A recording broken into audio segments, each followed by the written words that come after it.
Members' motion with no legislative effect. Mr. Pui-leung's motion on addressing the retirement needs of the middle class and building a high-quality health and wellness ecosystem. 3 members will move amendments to the motion. This council will proceed to a joint debate on the motion and the amendments. Later, I'll first call upon Mr. Pui-leung to speak and move the motion. Then I'll call upon Mr. Robert LEE, Mr. Stanley Lee, and Dr. Yueheng to speak in sequence, but they may not move the amendments at this stage. The joint debate now begins. Members who wish to speak, please press the Request to Speak button. I now call upon Mr. Pui-leung to speak and move the motion. Mr. Pui-leung. President, I move that the motion on addressing the retirement needs of the middle class and building a high-quality health and wellness ecosystem as printed on the agenda be passed. I want to raise the awareness of the government as well as all sectors of our community to place importance to the middle class on their retirement needs. Currently, we don't have a unified definition on the middle class. If we make reference to the definition made by the OECD, that's those who make an medium income of 75% to 200% of the median income monthly. That's about 22,000 to 60,000 in Hong Kong. If we take into consideration the analysis made by the CNSD, 40% of our families in Hong Kong are considered as middle class. We have 35% of those aged 65 above among the middle class. The middle class are on the margin. They have been marginalized. With aging population, there's a need for us to confront the needs of the middle class's retirement needs. I think they face 2 types of lives. First, we have an imbalance of supply and demand for elderly care services. Now we focus on the low-income elderly on the provision of services. There are surveys showing that for elderly care services provided for the middle class or high-end consumers, the monthly cost is about 25,000 to 40,000. And the program offered by the Housing Society, there is a limited quota and competition is fierce. Second plight faced by the middle class, financial pressure. The living cost in Hong Kong is high. The middle class seem to be enjoying a better life than the others. But after deducting their monthly expenses, they don't have a lot of money left for savings. And even after retirement, they cannot guarantee that they don't have to worry about their daily lives. With inflation of medical costs and with the need for long-term care, it's very easy for them to use up their savings. Deputy President, the middle class is a mainstay of our community, but there are not many benefits for them. We haven't yet seen a survey for the middle class on their needs. A recent question raised by LegCo members show that the government has not done any survey in terms of the needs for elderly people from the middle class on their retirement life. So there is a gap in terms of providing needs to these people. We don't just pursue a life that can make ends meet, but instead, many elderly people, they want a high-quality life with good mental health. Middle-class elderly, they want to have a comfortable living environment with comprehensive community services and facilities to ensure their good mental health. So we are moving towards a high-quality health and wellness ecosystem. And therefore, there have been talks about pension finance and Gerian technology, economy, and so on, to meet the needs of the silver-haired groups. In developed countries as well as in the mainland, we have seen, for example, a community dedicated to taking care of our elderly, where there are entertainment, culture, and leisure, as well as healthcare services. And these provide diversified options for our middle class. We can consider handing the elderly care services to the Greater Bay Area. This can provide a value for money service for the middle class. We currently lack a support system, which is a cross-boundary system. For example, we need free portability of social benefits, as well as free sharing of data, free sharing of healthcare data, as well as healthcare protection. Deputy President, I have to stress that I'm not saying that our elderly people have to move to the mainland for retirement. Instead, I think we need a set of policies, and also we have to transform our elderly care service system to one that involves various parties and one that is government-led, market-operated, and socially collaborated. We have to build a diversified, high-quality health and wellness ecosystem to provide more options for elderly people of the middle class. I have the following 6 suggestions. First, we need pension support for elderly. Financial planning can guarantee good quality of life for our elderly. I suggest that our financial institutions develop products like reverse mortgage program and annuity plan, so that elderly people from the middle class can learn more about the Retirement 3 program.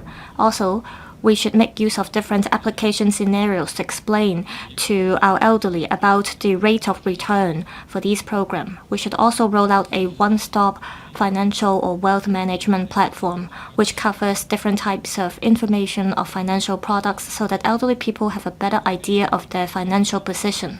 Also, we need geriatric technology. For example, we can have AI companion as well as healthcare monitoring system to lower the healthcare costs for elderly people. This can help promote personalized healthcare for elderly people. They can also help build a data platform which stores the data about elderly people's healthcare situation. Third, we should enhance the mental health of elderly people. We should promote cultural activities as well as leisure and recreational activities. We should provide healthcare and mental support at the community level. Fourth, we need to have data sharing to ensure that Hong Kong people in the Greater Bay Area can have their data shared with the healthcare service providers there. We should have more healthcare professionals registered to use the e-health platform. We should explore with the healthcare sector to see how we can lower the healthcare expenses for elderly people. Fifth, we should promote unified standards. We should come up with a set of standards that can apply to both Hong Kong and the mainland, and the standards should cover those for cross-boundary healthcare professional training. Sixth, we should step up interest protection. We should form a task force or a cross-boundary alliance which works on dispute resolution so that we can offer services and support for elderly people and their families. We can, through policy support, protect their interests. In Hengqin, Nansha, there have been pilot schemes on retirement, which shows that Hong Kong and the Greater Bay Area can complement with each other. I hope the government will take into consideration the 6 suggestions I made.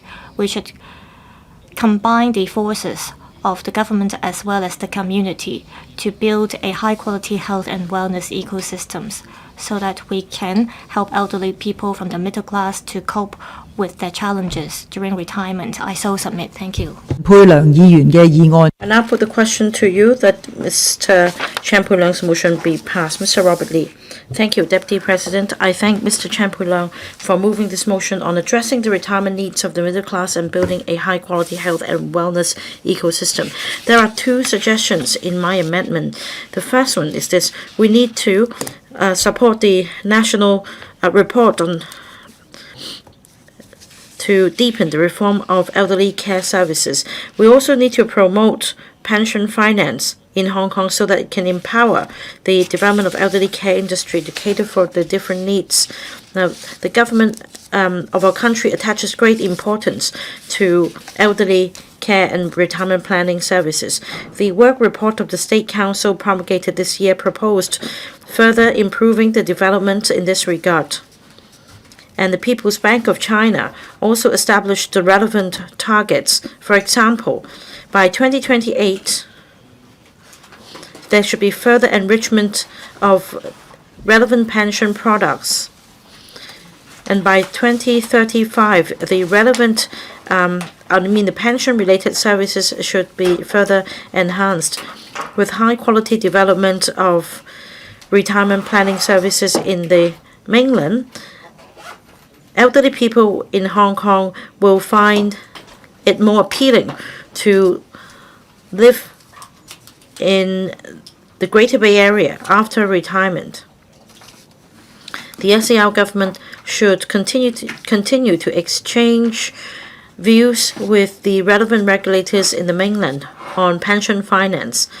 Now, today's motion is about addressing the retirement needs of the middle class. There are different definitions around the world on what middle class means.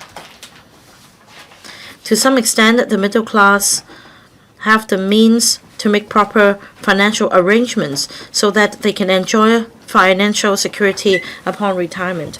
In recent years, the government has actively rolled out a number of initiatives to promote the silver economy, such as fixed income products, silver bonds, and reverse mortgage program, policy reverse mortgage program, etc. There are also tax breaks for those still in employment to take out qualified deferred annuity products, as well as a voluntary health insurance. Now, I believe these products can help members of the public plan for their retirement life. So more publicity is needed. As far as the middle class is concerned, we need a greater diversity of products so that they were able to assemble a pension plan upon retirement. The government should continue to urge the financial sector to develop more products for retail investors. The IFEC conducted a tracking study on the financial knowledge of Hong Kong residents. According to this study, young people in Hong Kong did not have a good sense of financial planning. According to this report in 2019, the IFEC recommended that the government enhanced the relevant studies so as to get a better idea of the financial knowledge in our population and the relevant trend. And according to studies, because of the aging population around the world, it is expected that elderly care-related industries will continue to expand, including high-end smart healthcare, as well as elderly tourism, entertainment, finance, etc. At the moment, we have some companies listed on the exchange with businesses in elderly care, such as residential care, homes, smart tech, etc. There are also financial products and healthcare services tailor-made for the elderly. So in order to give play to our role as an international financial center, we should continue to roll out concessionary measures to attract more such pension fund companies to set up presence in Hong Kong. Through financing activities in Hong Kong, they can further expand their business and support the elderly care industries. I support the motion and the amendments. Mr. Stanley Lee. I thank Mr. Pui-leung for moving today's motion. According to Social Welfare Department, while deducting the non-means tested old age allowance and those who are not on the queue of CSSA and OALA, there are about 400,000 elderly people who are financially independent. With more professionals with means retiring, it is expected that the number of elderly citizens in the middle class will continue to grow. The Hong Kong Polytechnic University Center conducted a study on 3,000 members of the public aged 50 or above. Now, on average, the monthly spending for those above the age of 65 was 7,713, and the median household income was 32,500. So that's higher than the $30,000 of median income recorded in the first quarter of 2025. So these are elderly people with means and certain consumption power. I heard from the community that there are products tailor-made for elderly people. However, there is no quality assurance. Sometimes their functions are exaggerated. These products are breaching the law, but they are only dealt with under the Trade Description Ordinance. So elderly people do not have confidence in our market.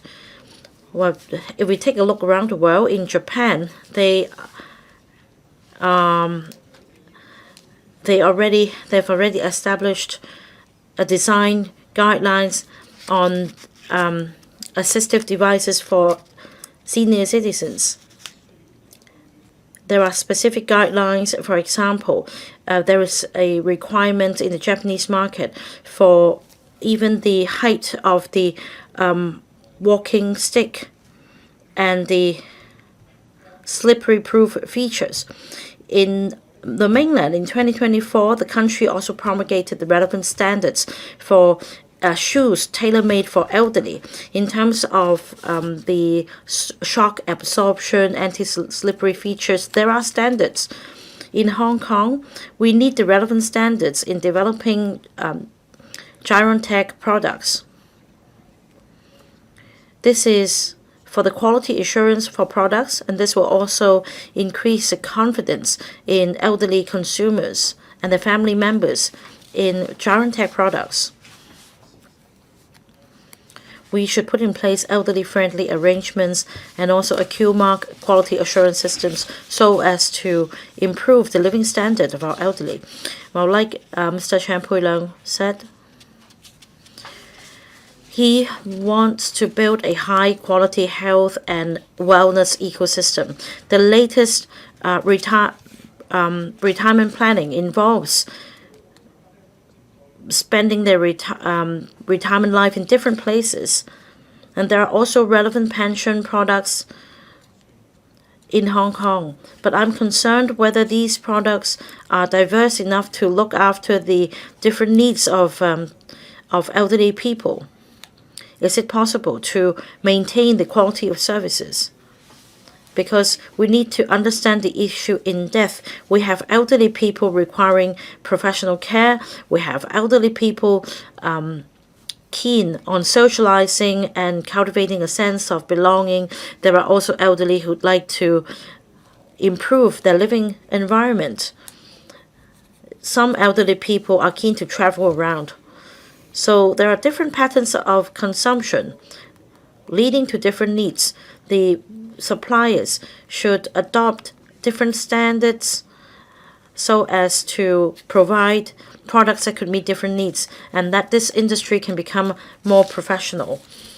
Now, Deputy President, I understand from the wording of the motion that it involves health and wellness ecosystem, and this is a concept that involves different sectors. It involves different industry chains, which can help enhance the quality of life of senior citizens.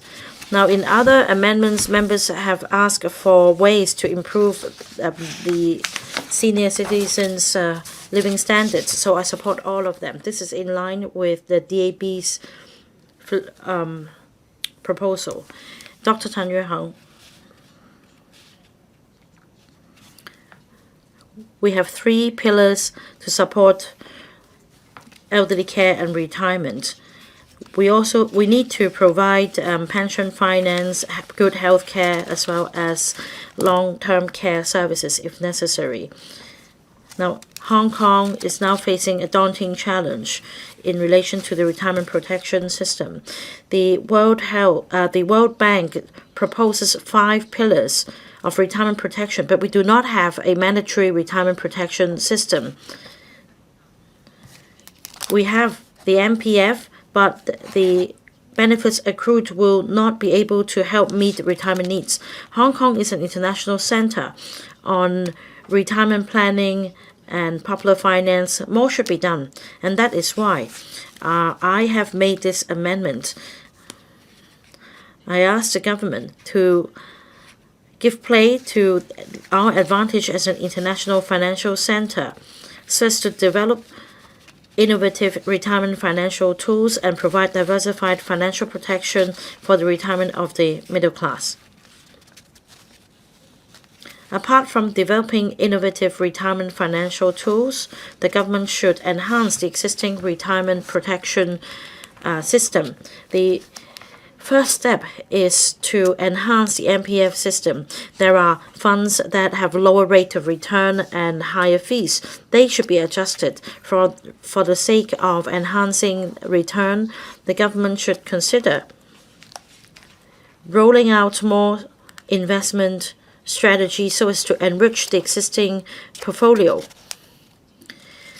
There should also be funds under the MPF that would provide a better equity-linked dividends. For the younger generation still in employment, the cap for MPF contribution should be further raised. There should be more choices for scheme members.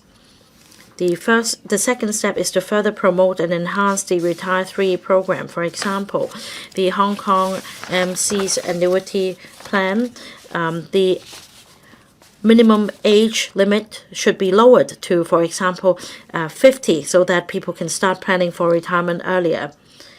Another point is that innovative financial tools should be developed to support cross-boundary retirement. Now, data have suggested that the number of elderly citizens retiring in Guangdong province above the age of 65 in the past decade reached 100,000 in 2024. That's 6% of the total population.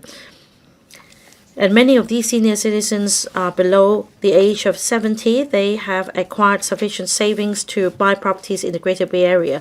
The government should consider allowing the properties acquired in the Greater Bay Area as mortgages, as collateral, so that they receive fixed income as an annuity plan. In the long run, the government should further promote the cross-boundary flow of funds to allow the purchase of pension products in both areas. The government should also expand the size of issuance and categories of silver bonds. In the mainland, local governments issue green bonds. At the same time, they should be allowed to issue silver bonds here. The government issues a special silver bond that can invite the silver hair group to support the financial industry and to provide a long-term return for members of the public. I support the motion and the amendments. Secretary for Financial Services and the Treasury. Deputy President, according to the latest population projections by the Census and Statistics Department, the number of elderly persons aged 65 or above in Hong Kong will rise from 1.45 million in 2021 to 2.74 million in 2046. The proportion of elderly persons in the total population will go up from 20.5% to 36%. This means that more than 1 in every 3 Hong Kong people will be an elderly person by then.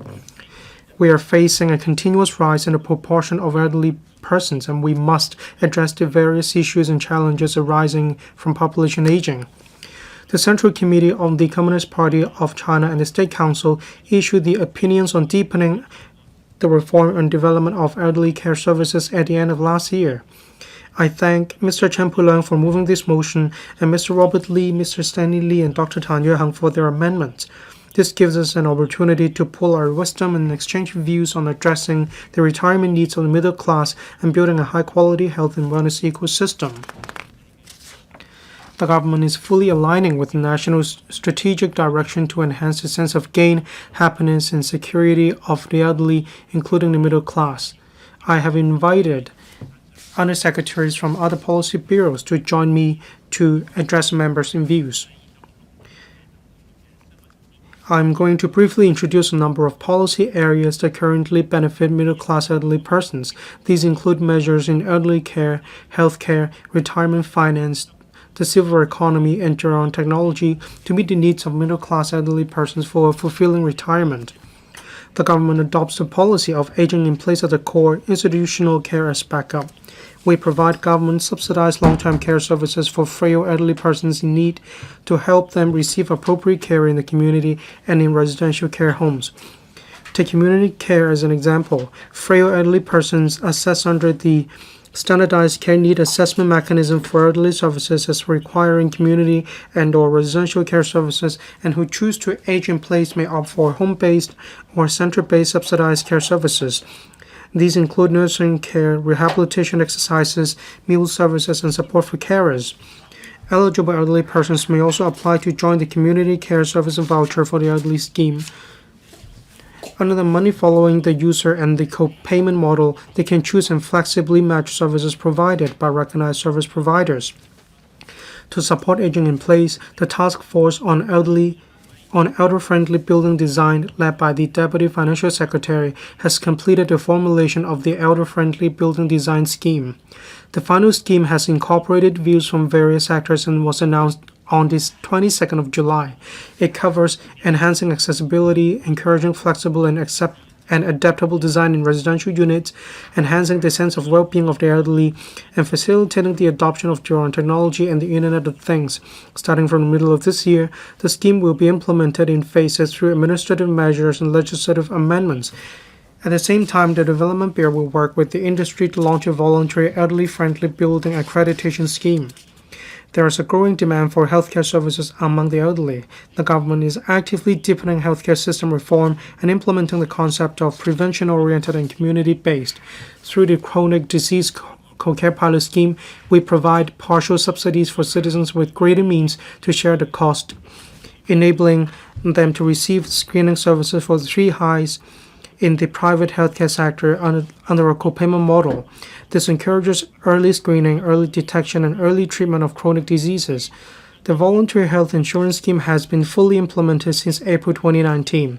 The certified products are attractive in many aspects, including guaranteed renewal up to the age of 100 regardless of changes in the health conditions of the insured. This helps the elderly obtain medical protection. For middle-class elderly persons, the above renewal arrangement gives them greater confidence to take out medical insurance so that they can use private healthcare services when needed.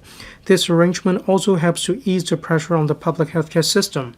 On the other hand, the government continues to implement various measures to facilitate Hong Kong elderly persons to retire in mainland cities of the GBA. The Guangdong scheme provides an additional option for eligible Hong Kong elderly persons who receive subsidized residential care services. With the support of the relevant authorities, the number of participating residential care homes in Guangdong has gone up to 15, covering 6 mainland cities in GBA. Since this May, the government has commissioned non-government organizations to provide caring support services for elderly persons and their families taking part in the scheme. By the end of this year, we will launch a 2-year pilot arrangement to share part of the medical expenses that participating elderly persons have to pay out of pocket under the National Basic Medical Security Policy. In recent years, the government has also actively promoted cross-boundary healthcare collaboration. For instance, in 2024, we launched a pilot scheme for the use of elderly healthcare vouchers in GBA, extending the use of vouchers to suitable medical institutions in the GBA. We will continue to expand a pilot scheme so that eligible elderly persons can use the vouchers in a total of 21 service points in all 9 mainland cities of the GBA. In addition, we must also address the financial needs of middle-class elderly persons after their retirement. This is to ensure that they can maintain their quality of life and enjoy life in Hong Kong, where life expectancy continues to rise. The government has introduced a series of measures to provide the elderly with stronger financial means with more diversified and personalized retirement financial options. These include the Hong Kong MC Annuity Plan, the Reverse Mortgage Program, and the Policy Reverse Mortgage Program. They help retirees convert their assets into long-term and stable monthly annuity income, helping citizens manage the risks of longevity and enhancing the quality of retirement life of elderly persons. Cross-boundary retirement is a new trend. The elderly can arrange to use their monthly annuity income to cover living expenses in the mainland after retirement. The government and the insurance authority will continue to encourage experienced insurance groups to develop more cross-boundary products. At the same time, the insurance authority will also continue to engage with large insurance groups with experience in both insurance and elderly care services. The MPF system is undergoing a series of reforms. These include the standardization, streamlining, and automation of MPF scheme administration through the platform. Employees only need to register once to use the platform to access and manage their retirement savings anytime, anywhere. If the full portability proposal currently being considered by the Legislative Council is passed, employees will be encouraged to actively manage their MPF accounts and investment strategies and better plan for their retirement. In addition, after all MPF trustees have fully migrated to the eMPF platform, the MPF Schemes Authority will use the platform to strengthen financial education for the elderly. The civil economy or the civil market is growing rapidly. There is a growing demand for gerontology products and services. In last year's policy address, the CE proposed the setup of the task force on promoting the civil economy. It aims to encourage the business sector to seize the opportunities brought by demographic changes, inject new impetus into our economy, and enhance the quality of life for the elderly in all aspects. The task force has recently announced the implementation of 30 measures, including the promotion of silver consumption and quality assurance of silver products. They will help the industry launch quality silver products and services to meet the needs of all elderly consumers. The government will fully implement these measures to promote the silver economy and meet the retirement needs of middle-class elderly persons. To enhance our innovation and technology system, the ITIB actively encourages public research and development centers to support the translation and commercialization of gerontology-related R&D projects. As Hong Kong's flagship INT institutions, the Hong Kong Science and Technology Parks Corporation and Cyberport have been providing support services for startups. They will continue to organize various activities to help startups connect with the industry. The SWD has also expanded the scope on the INT Fund for application in elderly and rehabilitation care to cover gerontology products suitable for home use. Eligible subvented elderly and rehabilitation service units may purchase relevant products for elderly persons with disabilities, and their carers to borrow for home use. We'll carefully listen to members and respond to their views in my concluding remarks. Thank you, President. 郭議員 Mr. Ma Fung-kwok. Deputy President, I thank Mr. Pui-leung for the motion. There are two major points to today's motion. First, retirement needs of the middle class, and second, health and wellness. These topics are always discussed in this council, and the government keeps improving its services. However, it shows that there is a lack of services for the middle class. In the mainland, elderly people from the middle class are keen on finding or pursuing a high-quality life with health and wellness. Well, health is the goal and wellness is the means. In 2016, a 2030 planning action was promulgated in the mainland. It is about building a healthy environment, building a health and wellness ecosystem, and to improve the relevant measures. Health is a foundation for economic development. Enhancing our life expectancy is one way to rejuvenate our country. And President Xi also said that we have to prioritize the health of people. So recent years, health and wellness have become a business in the mainland, which covers and combines Chinese medicine, health supplements, as well as healthcare. It shows that from the government to the business level, people in the mainland are actively coping with aging population. It helps build a health and wellness ecosystem. With the idea of health and wellness, we are moving away from the conventional thoughts. For example, we see retirement while traveling. It ensures good meals as well as high-quality living environment. It also consists of elderly-friendly community as well as sightseeing attractions. And it also covers professional healthcare services. By 2050, the total consumption expenditure in this regard will reach 2.4 trillion RMB. So this has a great potential.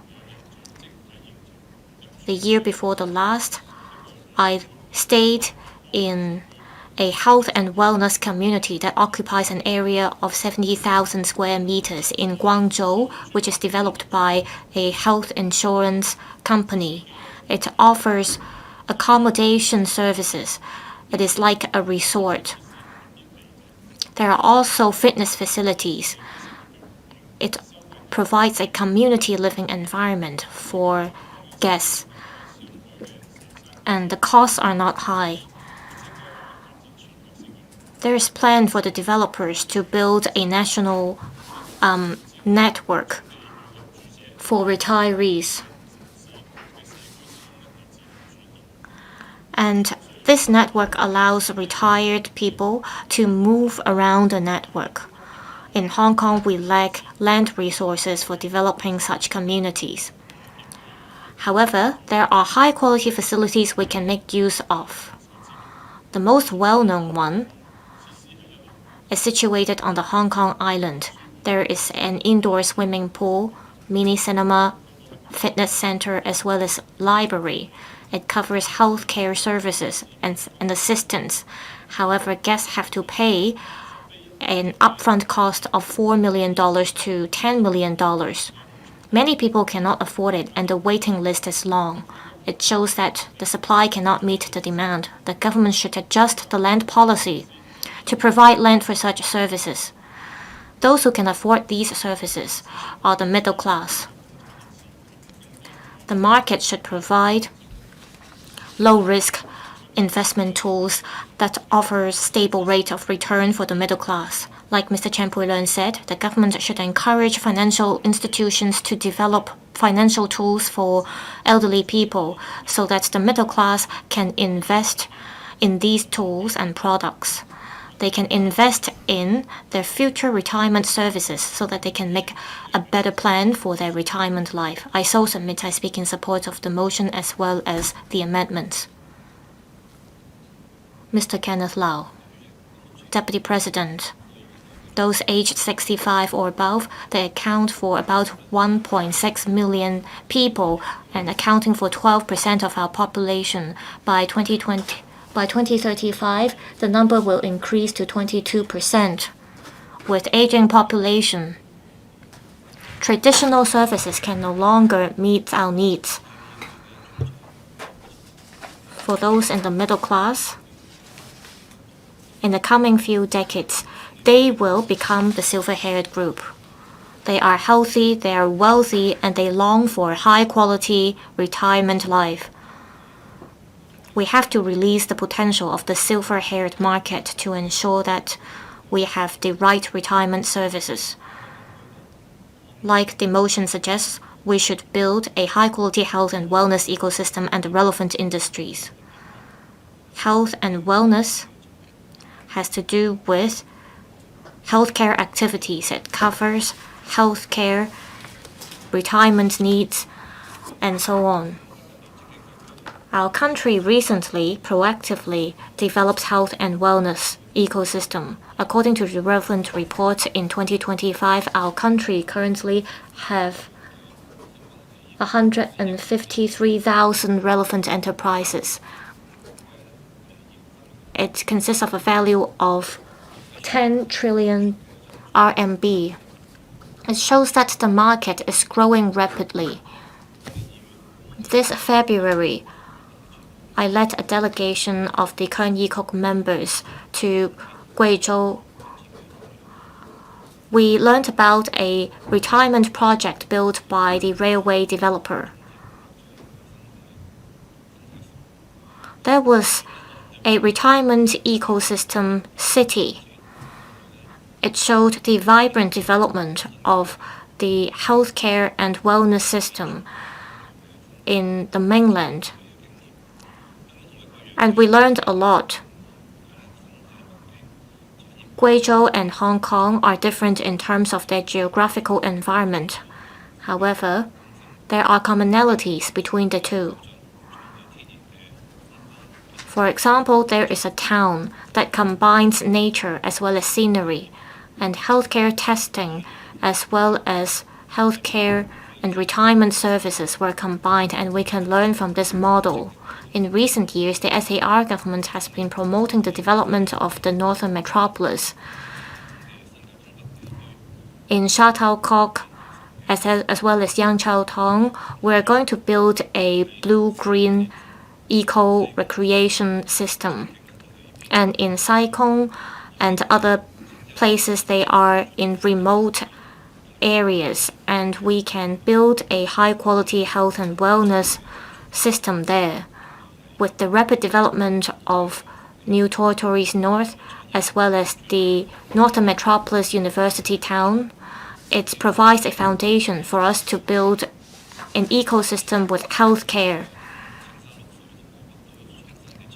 We can make use of the INT resources in the Northern Metropolis as well as the nature and landscape in the new territories to open up a health and wellness ecosystem.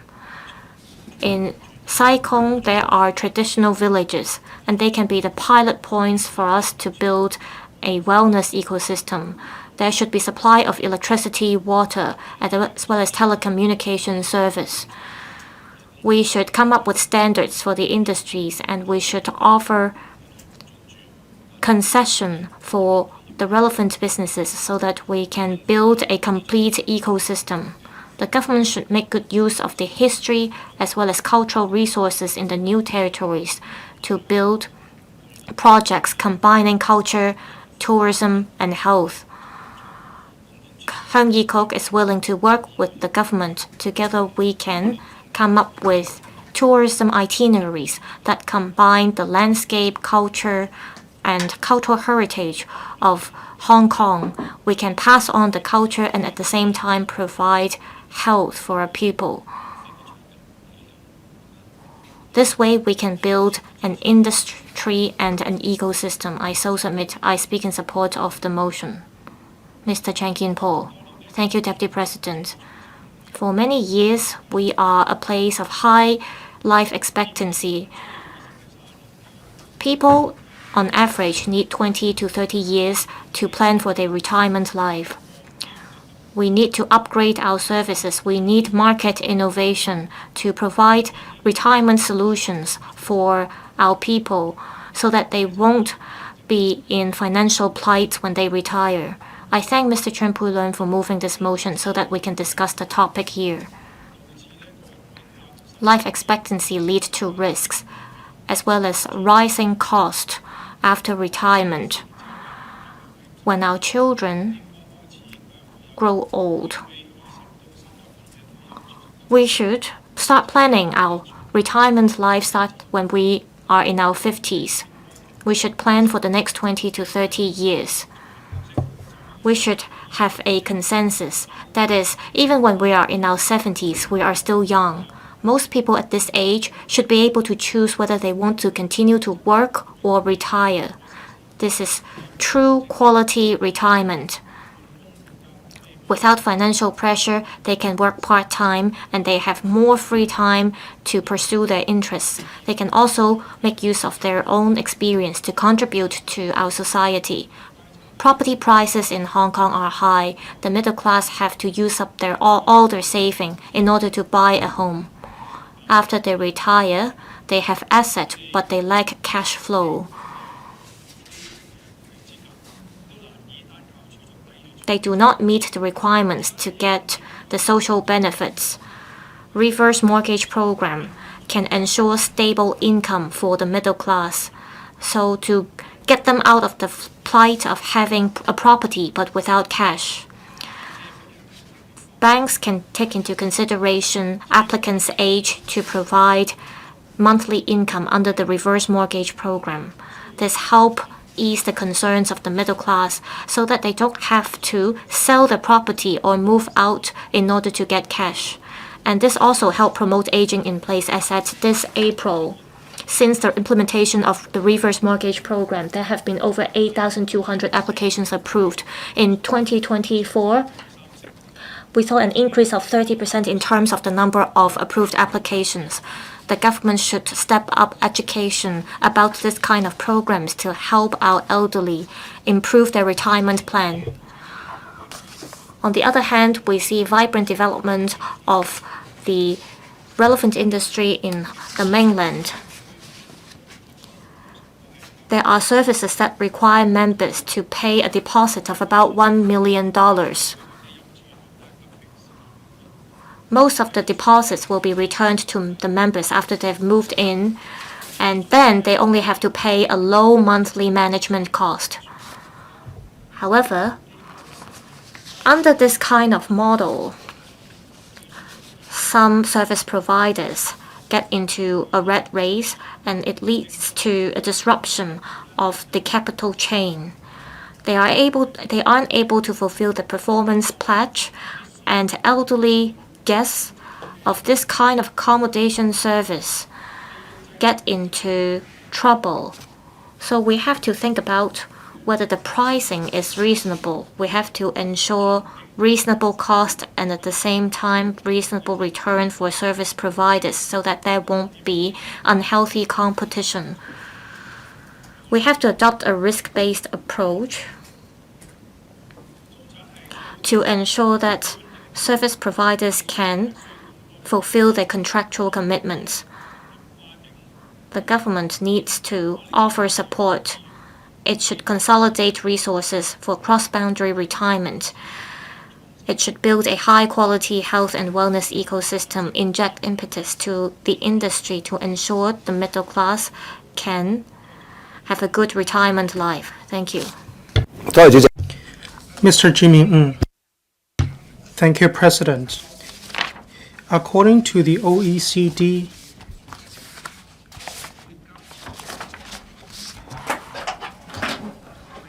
for Hong Kong families earning $22,500, congratulations, you're in the middle class. However, is it possible for the middle class to be lifted from poverty? The middle class need to pay high tax and their living costs are high.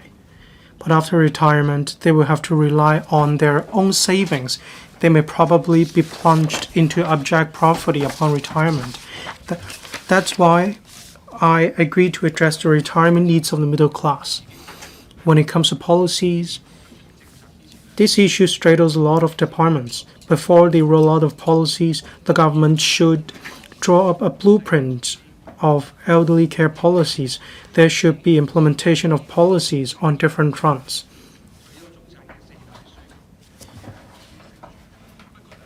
We need a home, we need clothes, we need food. But then, at the same time, we need a healthcare system. Let me first talk about the healthcare system. That is very important. When one's young, we are in fine fettle. We are in great shape. However, what about when we have grown old? If unfortunately we suffer from serious illnesses, we may end up using up all of our savings and we need to go back to the public healthcare sector in order to seek medical treatment. The public healthcare reforms don't cover the self-financing medicines. When one grows old, it is highly possible that one cannot renew their insurance policies. That's why in the blueprint, we do need to attach importance to healthcare systems. What about accommodations? When the middle class have a flat of their own, does it mean that they have no more worries? That's not true. It's just like raising a child. You do need to pay up mortgages. A lot of problems will surface in the years that come later. Say you need to touch up your flats, you need renovation. That's why a lot of people will become poor in the middle class. What about meals? For those who have just retired, they still have great appetite. But then when they have grown older, they are after healthy food. For those who are aged, they may be after care food. The local F&B industry launches different products about care food. The Hong Kong CSS has already launched a new mold to market different care food. For the middle class who have just retired, they will go traveling and they will scramble for cheap air tickets in off-peak season. However, for those that are older, they cannot travel, then they need your own technologies which will improve the quality of life of elderly persons. We need to build a high-quality health and wellness ecosystem. We need a targeted approach. We need a well-rounded elderly care blueprint. We need to be forward-looking. We need good planning. We need opportunities in order to cover all the bases. A lot of middle-class people do not want to worry about their retirement life.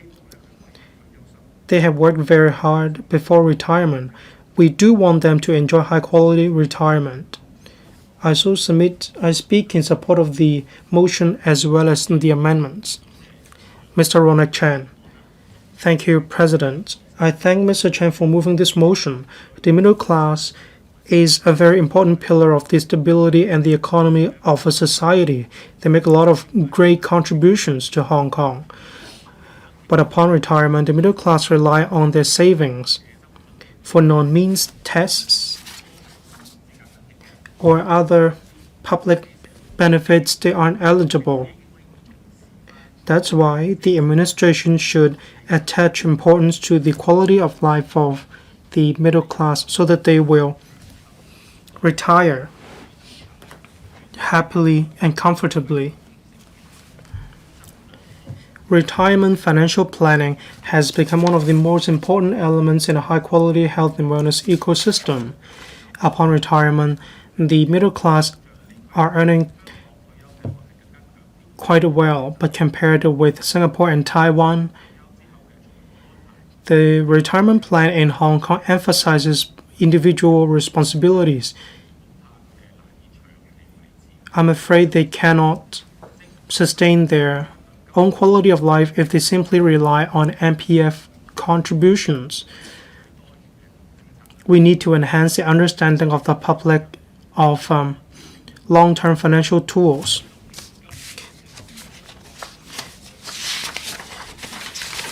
There is the Hong Kong MC Retire 3 reverse mortgage program isn't known very well by the public. There is much room to step up publicity. There should also be a wider range of products for the public to choose. There should be tax incentives to encourage members of the public to take out voluntary health insurance schemes. We need to encourage the public to take part in these schemes, but then there's a lack of high-quality health and wellness ecosystem concept in Hong Kong. Therefore, the middle class cannot enjoy ideal or quality elderly care services despite the fact that they have their own savings. Under the housing society, there is a high-quality option, but then in the private sector, there's still a lack of these products. Take Shanghai as an example. There's a community combining smart technologies, healthcare system, cultural and entertainment, and socializing. In 2000, the government started a program providing people aged 60 or above with recreational facilities and basic health care. This is the pioneer of the relevant programs for elderly people. The government should consider using plot ratio as well as other land premium to encourage more private developers to develop such premium products for the elderly. We need an integrated community that best caters for the needs of the elderly people.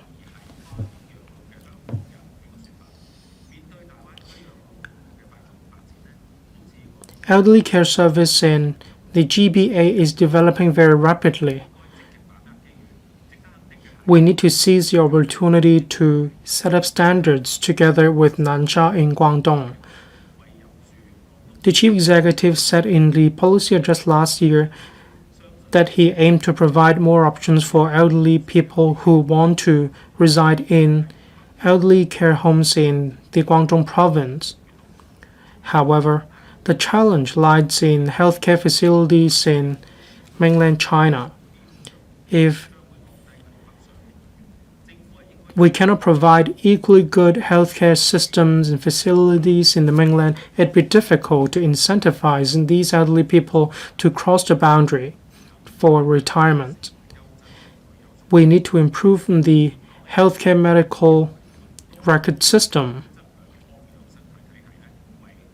President, we need to build a high-quality health and wellness ecosystem in order to provide an affordable and sustainable proposal or system for elderly people. Thank you. I so submit. Professor William Wong.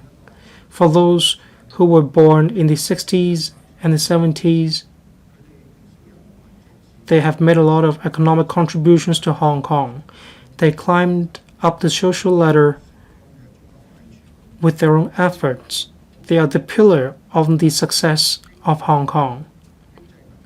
They have good educational qualifications, and on this basis, upon their retirement, they have diversified options.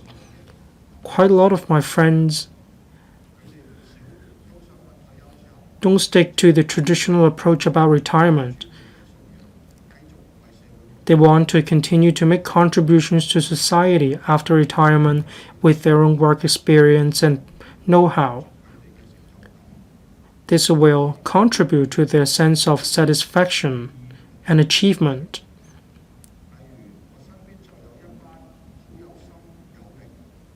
I have a group of friends who are primary and secondary school teachers. They have background in INT.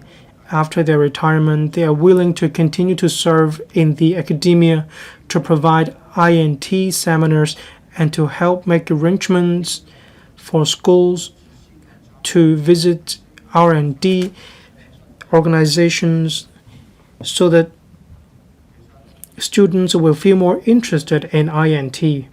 Digital technologies are developing by leaps and bounds. This will allow the silver hair to continue to make contributions to society. Say we have online models which remove geographical boundaries. Elderly persons in the GBA can continue to make contributions to Hong Kong even if they are outside Hong Kong. There are quite a lot of media platforms rolled out by the government which have laid a foundation for social activities for elderly people upon retirement. I suggest building a silver hair think tank.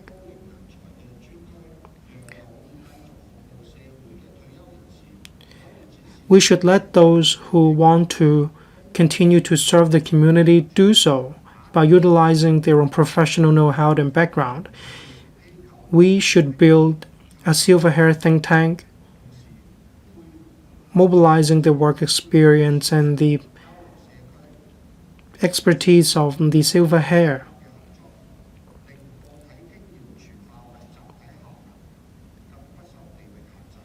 We need to remove the constraints on geographical boundaries. We also need to pool the wisdom of different elderly people who have retired. We need to enhance the training when it comes to digitalization. There should be new tech education for the silver hair, not least in the AI area. the government has existing policies in relation to self-learning platforms for silver hair, but then the information is too simple. It may not be sufficient for the silver hair to unleash their full potential. As I mentioned, the AI literacy of workers should be enhanced, and it should be extended to cover the middle class. This will help them have a better grasp of frontier technologies in order to ensure they can continue to realize their potential in the era of AI. When the whole society recognizes the silver hair's value, Hong Kong will not only be able to turn retirement life of the middle class meaningful, there will also be a more resilient and vibrant manpower ecosystem. This will inject long-term impetus to Hong Kong. I support the motion and the amendments. Thank you.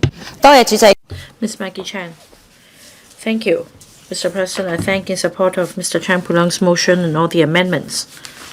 I'd like to speak on cross-boundary retirement for the middle class.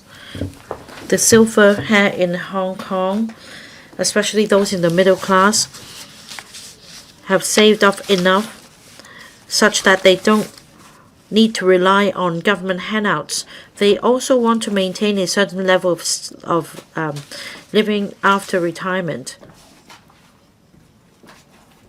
The Greater Bay Area provides quality and value for money retirement options for those who are keen to go up north for spending and for entertainment. But there are also people who are still fond of the environment and the atmosphere in Hong Kong. They trust the healthcare services in Hong Kong. So at the moment, it is not easy for the silver-haired middle class to explore retirement options across the boundary. There isn't an integrated platform to provide information to them.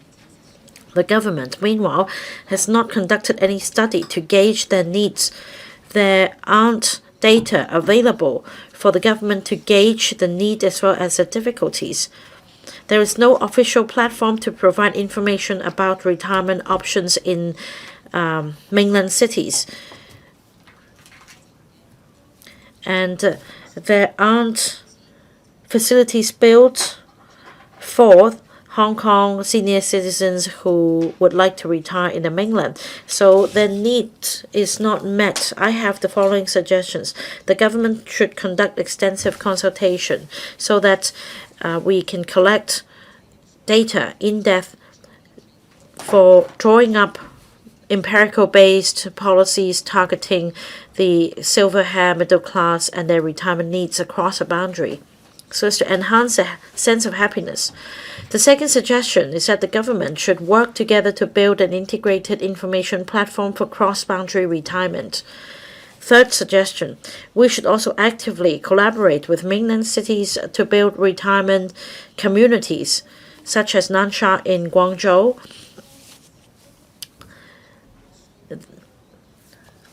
In Nansha, there is a one-stop, high-quality community for Hong Kong elderly who'd like to retire there. There are also tax breaks for elderly care institutions to collaborate with the mainland counterparts in the construction of this community. Fourth suggestion, we should relax the research mortgage schemes, mortgage program for Hong Kong seniors to take out money for buying properties in the Greater Bay Area. Fifth suggestion, smart retirement, that we should promote the use of Gyrantech products and enhance the use of health data. We should encourage tech firms to build big data cloud platform, and that the personal data relating to an elderly's health can be stored on the app to enhance portability across the border. Sixth suggestion, insurance products relating to cross-boundary retirement should be developed. For example, personal insurance can be combined to healthcare services, retirement services, elderly care, etc. There should be collaboration with mainland retirement communities so that the insurance policies could cover residential care services in the mainland, and that annuity payments in Hong Kong can be spent across the boundary more flexibly. I so submit to Mr. Duncan Chiu. Mr. President, I speak in support of Mr. Chan Pui-leung's motion on addressing the retirement needs of the middle class and building a high-quality health and wellness ecosystem, as well as the 3 amendments moved by members. Today's topic is about retirement needs of the middle class. The middle class are better off. They have the means to aspire for a better standard of living. They're usually better educated, and they're used to using technology. So many seniors in the middle class have basic knowledge about I&T. So developing Gyrant Tech can definitely help this group of seniors. In recent years, the government have been investing heavily on the development of Gyrant Tech. For example, in 2018, the government set up the I&T Fund for the application of elderly and rehab care. $1 billion was injected into the fund to subsidize institutions or service units in procuring, renting, or trying Gyrant Tech products. In 2023, the policy address proposed further injecting $1 billion into the fund and to expand the scope for home care products as well.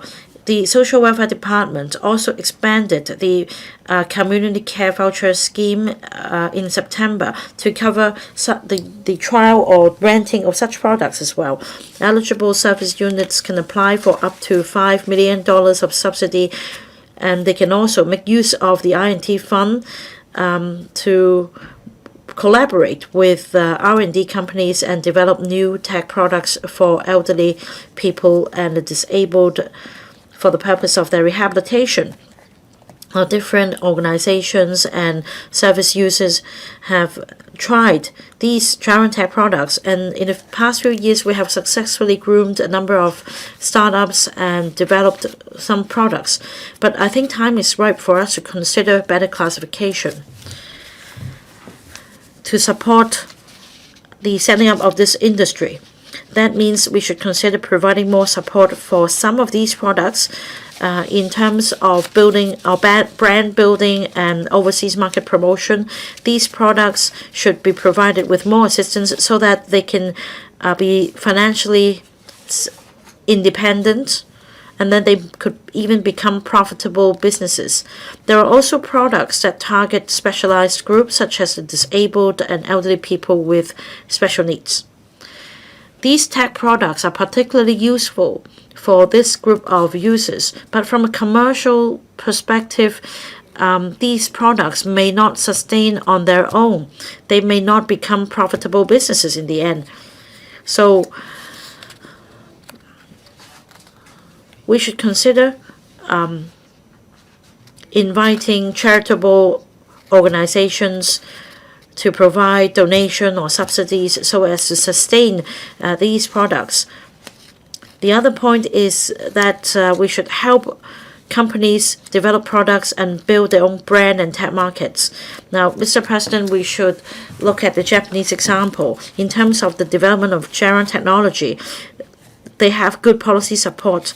The government has a top-level design for Gyrant Tech to be incorporated in the national strategy.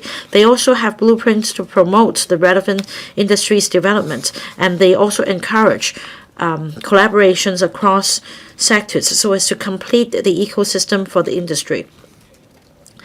The ecosystem comes with commercialization, certification, etc., so that Gyrant Tech products developed in Japan can tap international markets. Now, we do have some excellent Gyrant Tech projects in Hong Kong. Our next step is to commercialize these products. A few days ago, the government announced a building design, elderly-friendly design scheme. A certification scheme is put in place to encourage developers to to adopt Gyrantech products and the Internet of Things, such as providing high-speed Internet services in common areas and in these homes, sensors, etc. I think this is a good way forward. We should consider further supporting the suppliers and tech firms so that we can further grow the Gyrantech industry and involve and promote social development and help the middle class. Dr. Loy Kwok. Thank you, President. I thank Mr. Pui-leung for the motion as well as the 3 members for the amendments. The middle class forms the core of society. They are also the major taxpayers. We do not have sufficient retirement protection in Hong Kong, and the middle class seniors are anxious. They are caught in the middle because of their income and wealth. They are not eligible for elderly handouts, and at the same time they need to bear the hefty cost of medical expenses in the private sector. The government should build a sustainable and high quality health and wellness ecosystem for them. Our country promulgated an outline plan in 2023 about the Health in China initiative, and this plan adopts the concept of providing a supply chain service for rehab and retirement care. The BPA also submitted a report to the government before about respect for the elderly and assistance for the elderly, and there are 4 pillars. Now, I have 4 suggestions. The government should comprehensively review all facilities for elderly care. I represent the engineering sector, and I believe in good hardware. It forms the basis of good livelihood of the people. The government should work with the engineering sector and review all the land planning and urban design initiatives so as to ensure that barrier-free facilities are incorporated to improve the living environment of the elderly. For example, in Northern Metropolis and other NDAs, sufficient land should be reserved for elderly housing. There should be community centers and other facilities to provide diversified choices for the middle class retirees. Better protection should be provided to them as well. All senior citizens would like to enjoy independence. The government should consider raising the tax deductions amount for voluntary health insurance scheme to encourage the middle class to sign up early and share the future healthcare risks. In terms of the elderly healthcare voucher scheme, the government should review the scope and its application. It should be expanded to other provinces such as Fujian, where Hong Kong people would go. There should be dedicated vouchers targeting chronic illnesses and rehab care. There should be more flexibility. The other point is about pension finance. More financial protection should be given to the middle class retirees. With proper financial financing, we can secure their retirement life. There should be more financial products developed so as to help add value to the assets. For example, we can expand the scope of the reverse mortgage program and provide more flexibility, such as including bonds, etc., into the annuity plan. The BPA has also suggested that training be provided on financial planning and entrepreneurship so that the silver hair can continue to contribute to society and generate wealth together. The government should also collaborate with the Greater Bay Area on cross-boundary retirement. Common standards should be set on Gyrantech products and services. Many middle-class retirees are keen on spending their retirement life in the Greater Bay Area. The government should explore with the mainland authorities the establishment of elderly care center or nursing center in the Greater Bay Area and even build a living circle for Hong Kong people there. The government should promote smart retirement.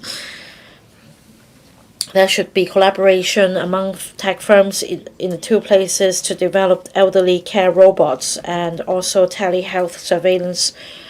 More importantly, common standards on giant tech products should be set in collaboration with the Greater Bay Area so as to provide more trustworthy choices for the middle class in Hong Kong. Mr. Tony Che, President, I thank Mr. Chen Pui-leung from G19 for raising this motion on addressing the retirement needs of the middle class and building a high-quality health and wellness ecosystem.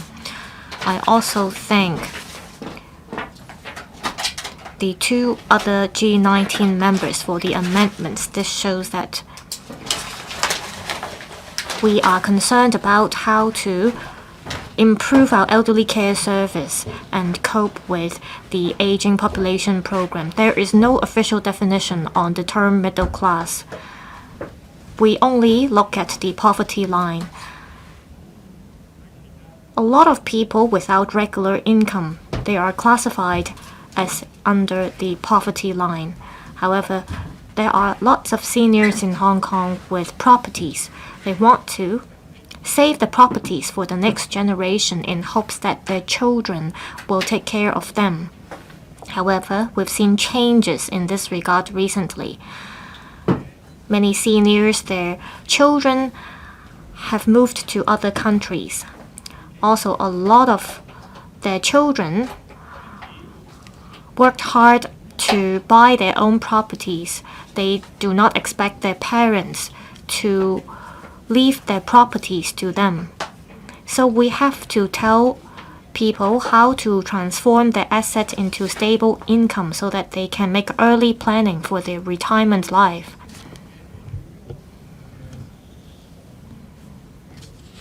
These help elderly people improve the quality of their retirement life. They also help promote the silver economy and help alleviate the cost of healthcare expenditure of the government. The government, together with the HKMC, rolled out the Retire 3, that is the HKMC annuity plan, the reverse mortgage program, as well as the policy reverse mortgage program. The healthcare insurance scheme also help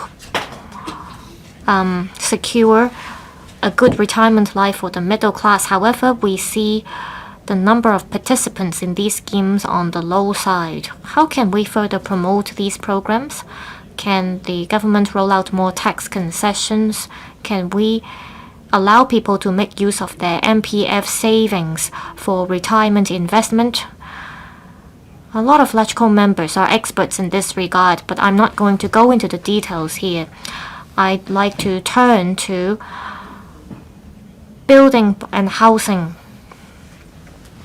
I have called for elderly-friendly building design and relevant accreditation schemes for years.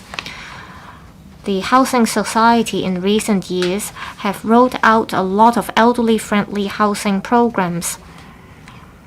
And the rent as well as the selling price of the housing units are not cheap, but they are popular. This shows that people have the spending power, but we see a low supply of these units.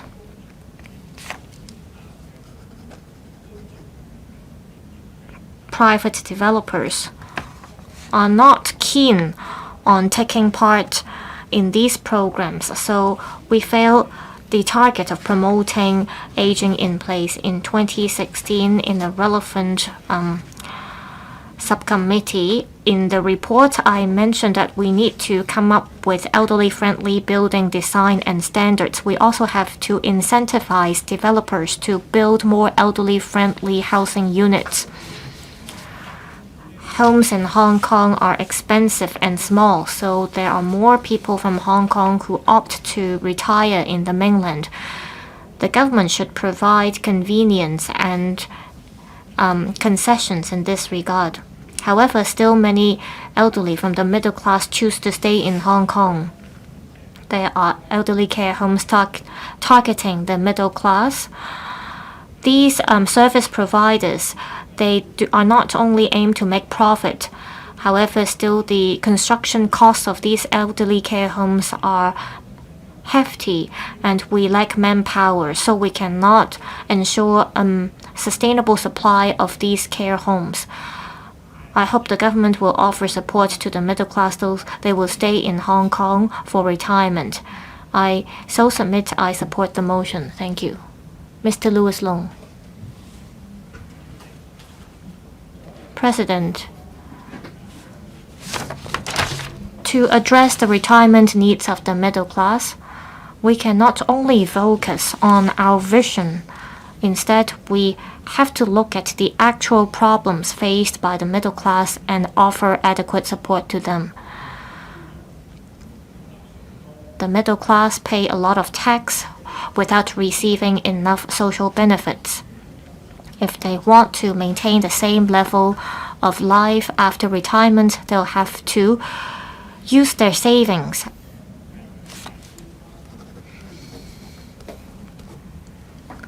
So even those who make good planning, they face the same problem.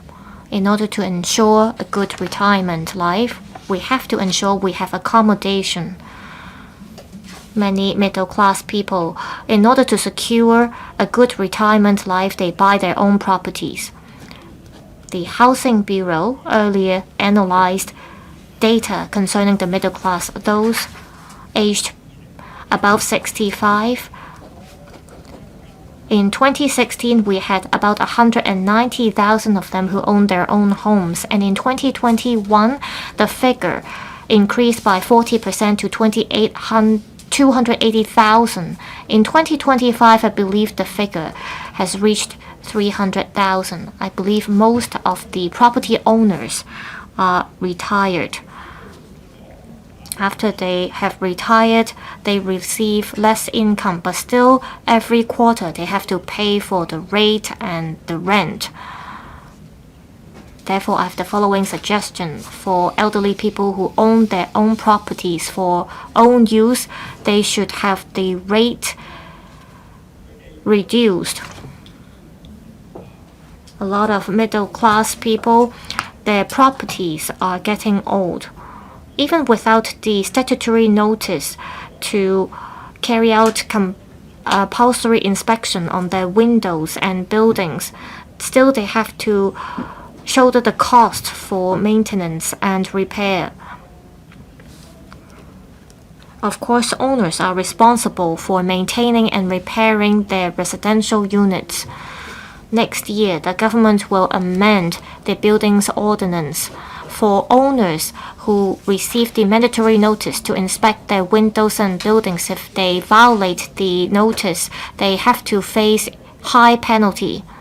How can the government cope with the needs of the middle class? For eligible owners, the government should offer subsidies for maintaining and repairing their properties and buildings.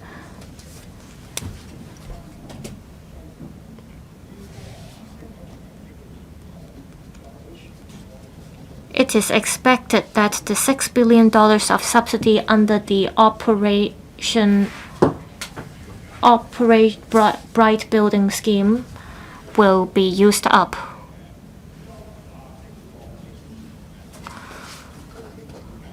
For the scheme that helps subsidize the maintenance of lifts, the $4.5 billion of fund will be used up this year.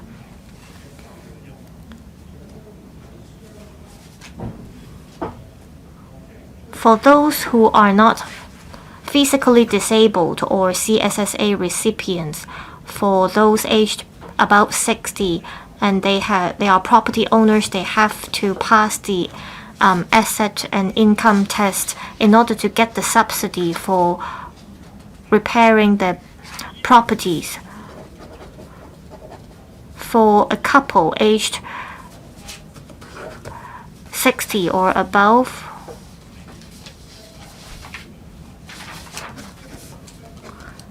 the asset limit is $1.84 million. That means each person, if they own $900 million. They won't be able to get the subsidy. I hope the government can roll out more of these subsidy schemes to ease the financial pressure of property owners aged 60 or above. To build a high-quality health and wellness ecosystem, it should not only for the middle class but for all seniors in Hong Kong.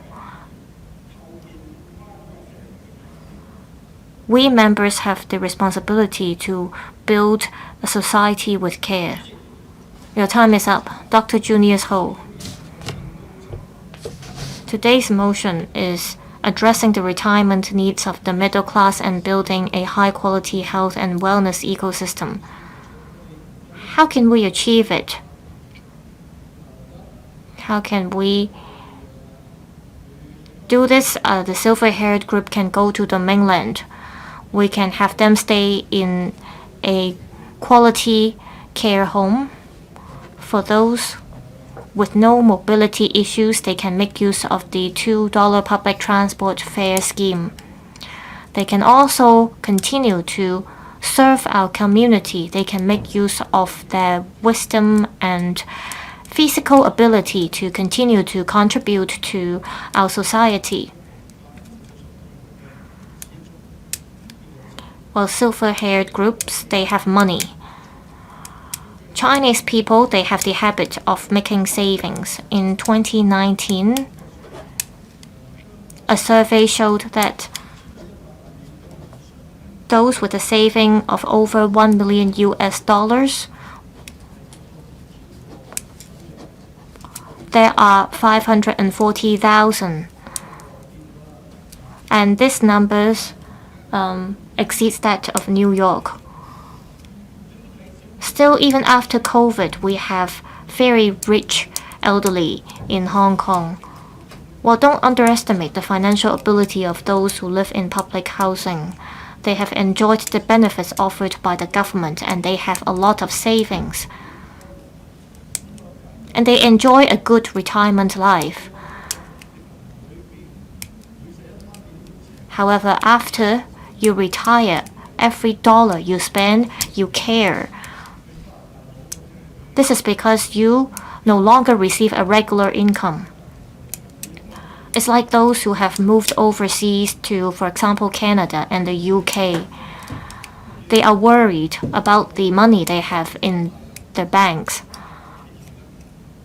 So how can we build a high-quality health and wellness ecosystem? Mr. Ronald Chan and Mr. Kenneth Lau raised some very good points. The government needs to roll out policies to incentivize private developers. Over 50% of the land in Hong Kong fall in the green zone. We can build houses on the mountains as well. If you're able to do that, the silver-haired group would be willing to stay in Hong Kong. People who have moved to the Greater Bay Area, they will get fed up. Eventually, they would want to return to Hong Kong because they want to see their children and their grandchildren.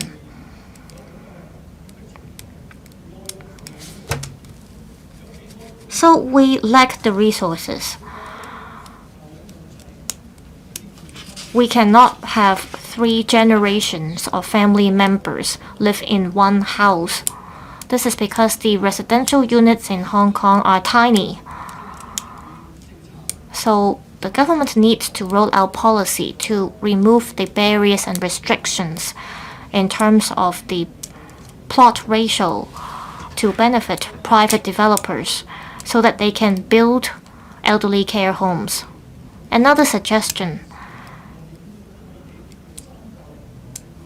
we can have private developers build housing units that can accommodate 3 generations of family members in one housing unit. For those families with such needs, we can offer priority to them when they take part in balloting. It's hard to make the first step, but we need to start moving instead of staying in the same place.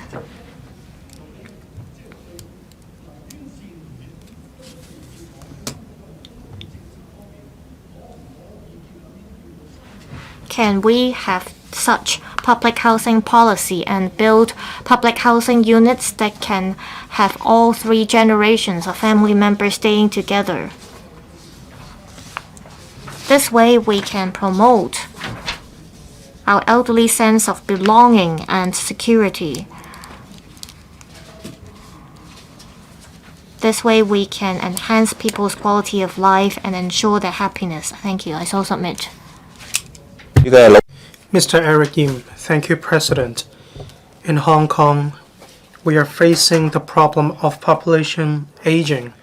It's difficult for the middle class to enjoy high-quality retirement. This is an issue that we must address. Mr. Chen's motion focuses on addressing the retirement needs of the middle class and building a high-quality health and wellness ecosystem. I support this motion. The middle class have better education levels.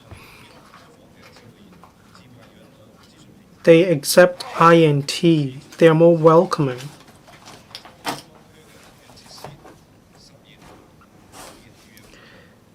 We need to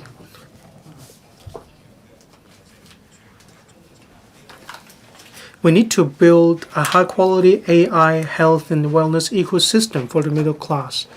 We need to leverage on AI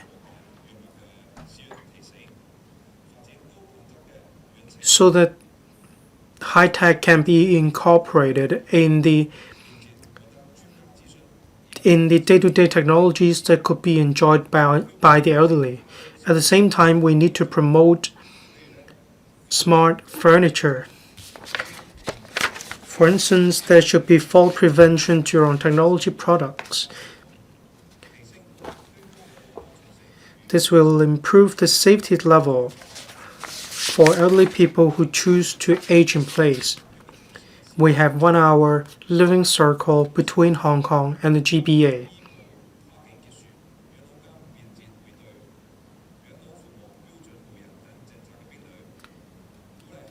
We need to encourage the middle class in Hong Kong to enjoy health and wellness services in the GBA that are very cost effective.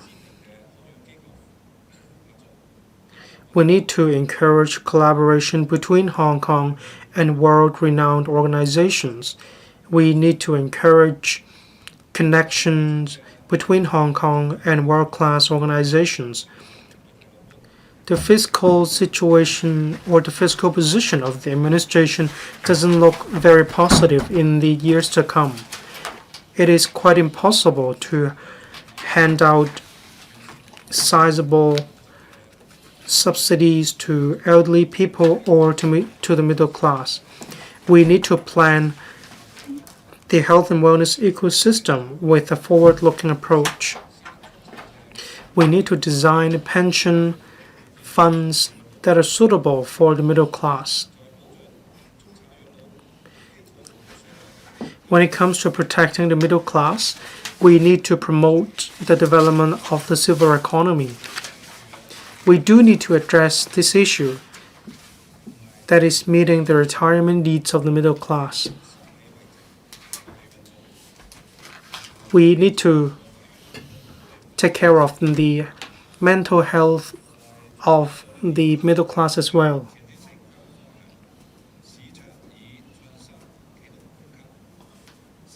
The government needs to keep innovating and plug the gap. We need to build a vibrant, sustainable society with a human touch. We don't want the middle class to be caught in the middle. This is our shared responsibility. This is our aspirations as well. I support Mr. Chen's motion and the other amendments. Mr. Bill Tang. Thank you, President. This is a very broad motion. We have different types of elderly people. There are younger elderly people and there are also older elderly people. Oftentimes we talk about retirement in the GBA. When you ask an 80-year-old who is frail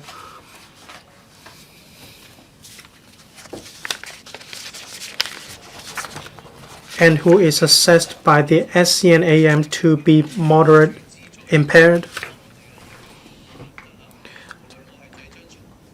The elderly person may not be willing to go to the GBA because of the difficulty moving around.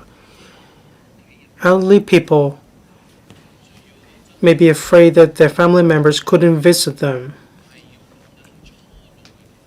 They are afraid of a new environment. That's why we need to help those who have just retired to be familiar with the environment in the GBA. That is exactly how they will choose the GBA as the place for their retirement. We shouldn't just emphasize the high-quality retirement environment of the GBA. That is a red herring. Elderly people are afraid of scams and illnesses. That's why we need to put more efforts into guarding against scams. Elderly people know that they cannot take out expensive medicine or drugs, but then the middle class is caught in the middle. They couldn't apply for funds. That's why there are people who cross the boundary to buy drugs. We believe the innovation and technology realm of our country or of the world is moving forward. Incurable diseases will become serious illnesses that could be curable. In the future, as long as you do have the means, then you will be able to cure these serious illnesses.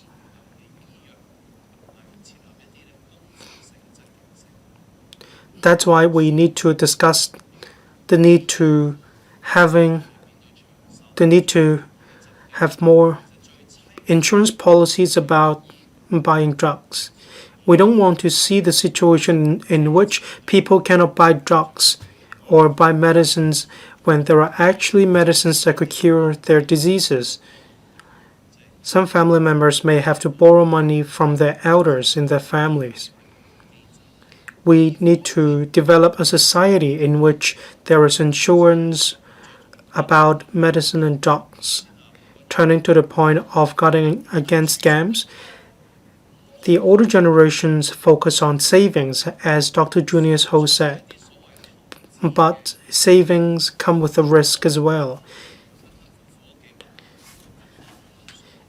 It is actually very easy for us to lose all the savings when we believe in the wrong scheme or the wrong person. I'm a member of the MPFA. Actually, the MPF system is a good one. In my opinion, there are two areas we need to further enhance so that members of the public will believe in the MPF system. They will be willing to put their money in the MPF system. One, we need to ensure stable investment returns. Even if the returns stand at 4%, as long as you set out this figure clearly, then members of the public will feel assured. They won't rush to take out the savings or the MPF contributions in the MPF account upon their retirement. The average returns of the MPF system stands at 6%. That is the figure for the core accumulation fund.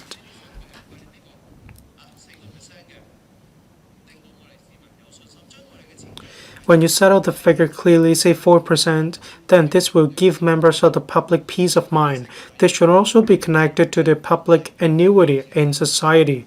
This will ensure a stable investment return that will prevent members of the public from putting money in places that they shouldn't. Ms. Connie Lam. Thank you, President. I support the motion of addressing the retirement needs of the middle class and building a high-quality health and wellness ecosystem.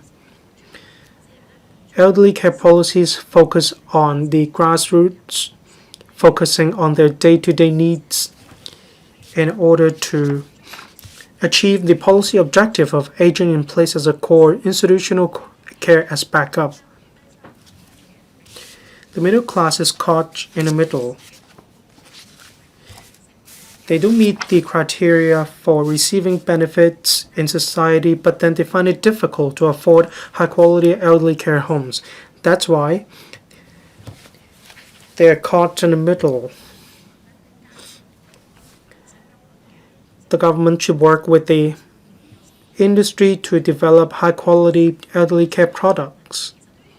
In my constituents, that is the New Territories, quite many elderly people told me that they are used to living in Hong Kong and they don't wish to go to the GBA to retire.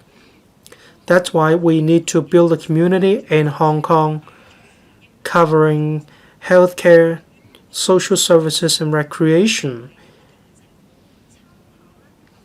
This will meet the aspirations of the elderly people in Hong Kong. We should reference the senior citizen residences of the housing society. There should be high-end clubhouse, canteen, gymnasiums, space for interest classes and workshops. We should develop this one-stop health and wellness village. We need to relax the threshold. We should allow installments or other methods to ensure financial affordability of these services. I hope that the government will work with different developers. We need to choose locations that are convenient. For instance, we may consider Sai Kung and Tai Po in order to meet the needs of the middle class. They crave high-quality retirement life. Data show that the elderly people actually can still work. People aged 60 or above account for about 45,000 people of the Hong Kong population. I think the government should set up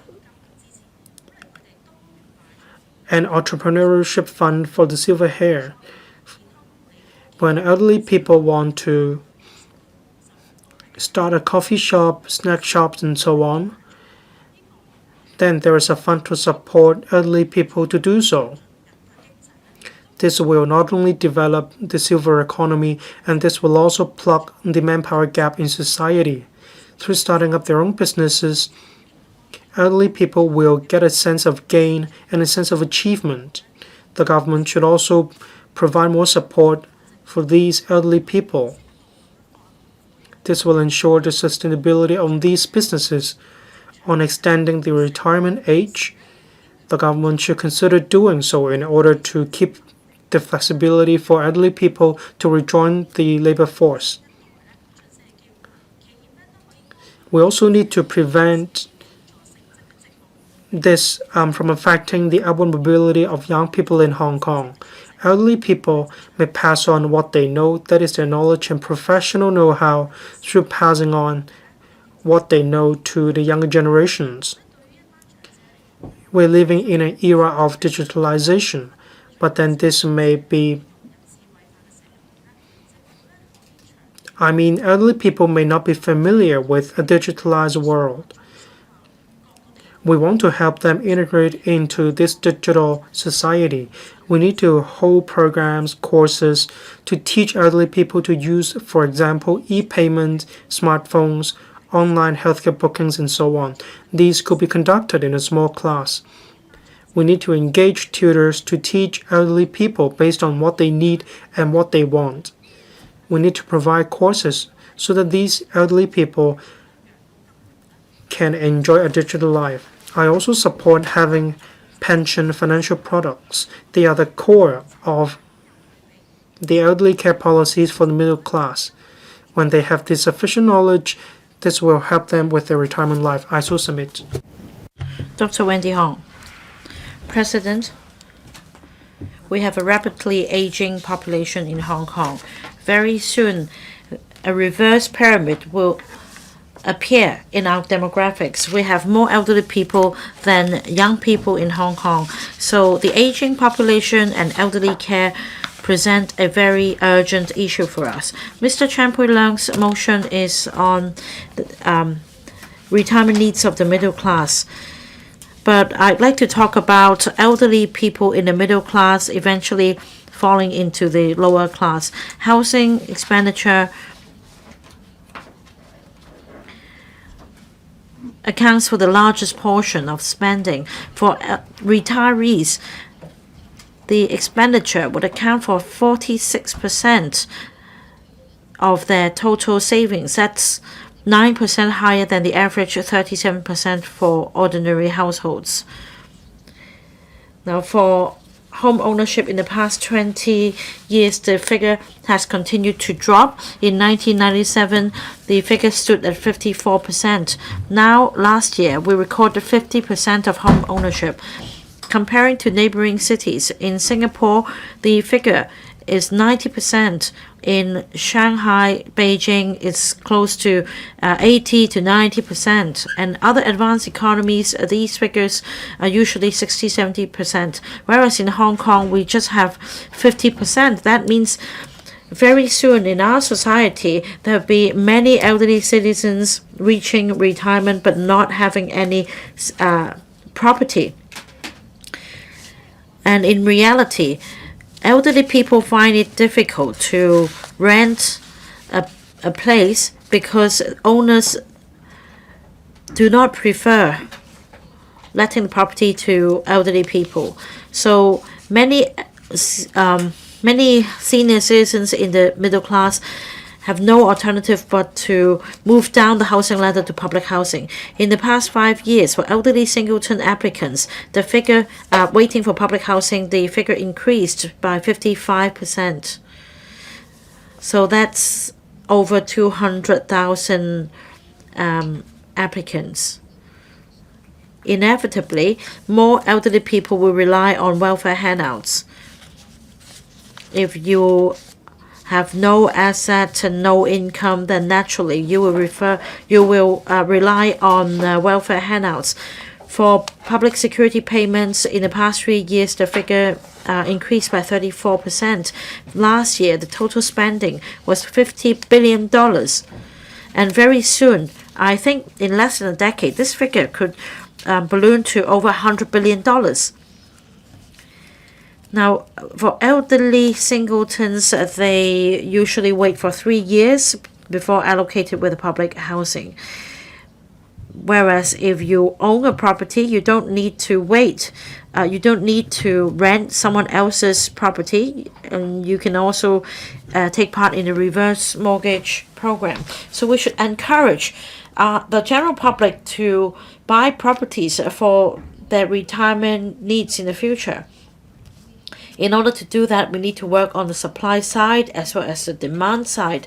Now, for supply side, the government has increased the supply of affordable housing. There are also special housing and different types of properties along the housing ladder to meet the needs. In the past, I have asked the government to tweak the public-private or PRH-HOS mix from 7:3 to 5:5, so that we can increase the supply of affordable housing for property ownership. We should encourage the public to buy property, and this is done through allowing them to sort of borrow their MPF contributions to pay for down payment. It's not a one-off withdrawal of the MPF contributions. The MPF is designed to help people save up, but we should allow them to borrow from the MPF contributions, and it should come with no interest. My take is that we should all buy properties for meeting retirement needs. Mr. Manson Look. Thank you, President. I thank Mr. Pui-leung for moving this motion on addressing the retirement needs of the middle class and building a high-quality health and wellness ecosystem. I also thank other members for their amendments. Well, there have always been discussions about what the middle class means. There is no standard definition. In 2023, the government responded to an oral question in this council about the middle class, and I quote, the government said, as there is no objective standard or definition for the middle class, it is quite difficult to draw up targeted measures to meet the needs of the middle class. End of quote. That means we should start with defining the middle class before we can focus our discussion on what policies should be formulated to support them.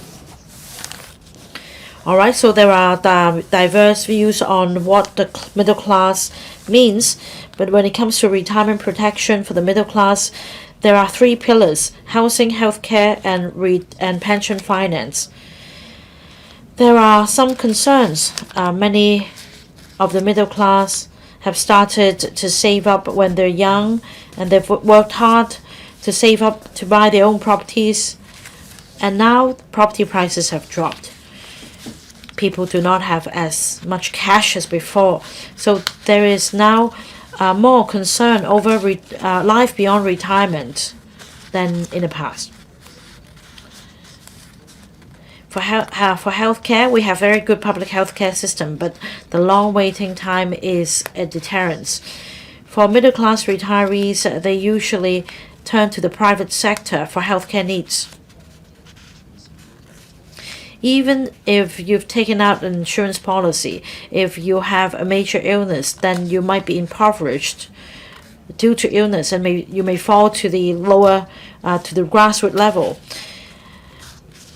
We have the Retire 3 program operated by the HKMC, that is the Annuity Plan Reverse Mortgage Program and Policy Reverse Mortgage Program. They come with respective restrictions. Participation is limited. I have the following suggestions. First, the Senior Citizens Residence Program run by the Housing Society of Hong Kong is a very popular program among the elderly. The government should collaborate with the private sector so that we can leverage on market forces and build more such facilities for the elderly. The BPA has also looked into elderly care centers in the Greater Bay Area so that we can build villages for Hong Kong elderly. The second point is that the healthcare voucher program or the healthcare voucher scheme is now extended to cover some of the designated medical institutions in the Greater Bay Area cities. The government should consider adjusting the amount of healthcare vouchers and also expanding the scope to cover more cities and provinces that Hong Kong people usually go to after retirement. Now, another concern is that many retirees would start a second career with the use of their savings and the knowledge and experience. In order to encourage the recent retirees to contribute to society, the BPA suggestion is for the government to set up a silver hair entrepreneurship fund so that training can be provided to those who are interested in starting a business. Those with means and who are committed can continue to serve society and start a second career. Mr. Andrew Lam. President, I thank Mr. Pui-leung for moving this motion on addressing the retirement needs of the middle class and building a high-quality health and wellness ecosystem, as well as the 3 amendments moved by members. Now, this is a very short motion. It carries fewer than 60 Chinese characters, but is very wise. Well, in the interest of time, I will just focus on high-quality health and wellness ecosystem. While we always wish others good health, the wisdom is that apart from good physique, we should all make sure that we pay attention to mental well-being. Nowadays, for senior citizens with means, they are not worried about their livelihood needs, but rather their possible illnesses. Even for those owning properties, they are anxious about building maintenance as well as investment products. Like Mr. Pui-leung said, in order to build this high-quality health and wellness ecosystem, we need to work on both hardware and software. And that is why I agree with the amendments moved by the 3 other members. Hong Kong people enjoys longevity.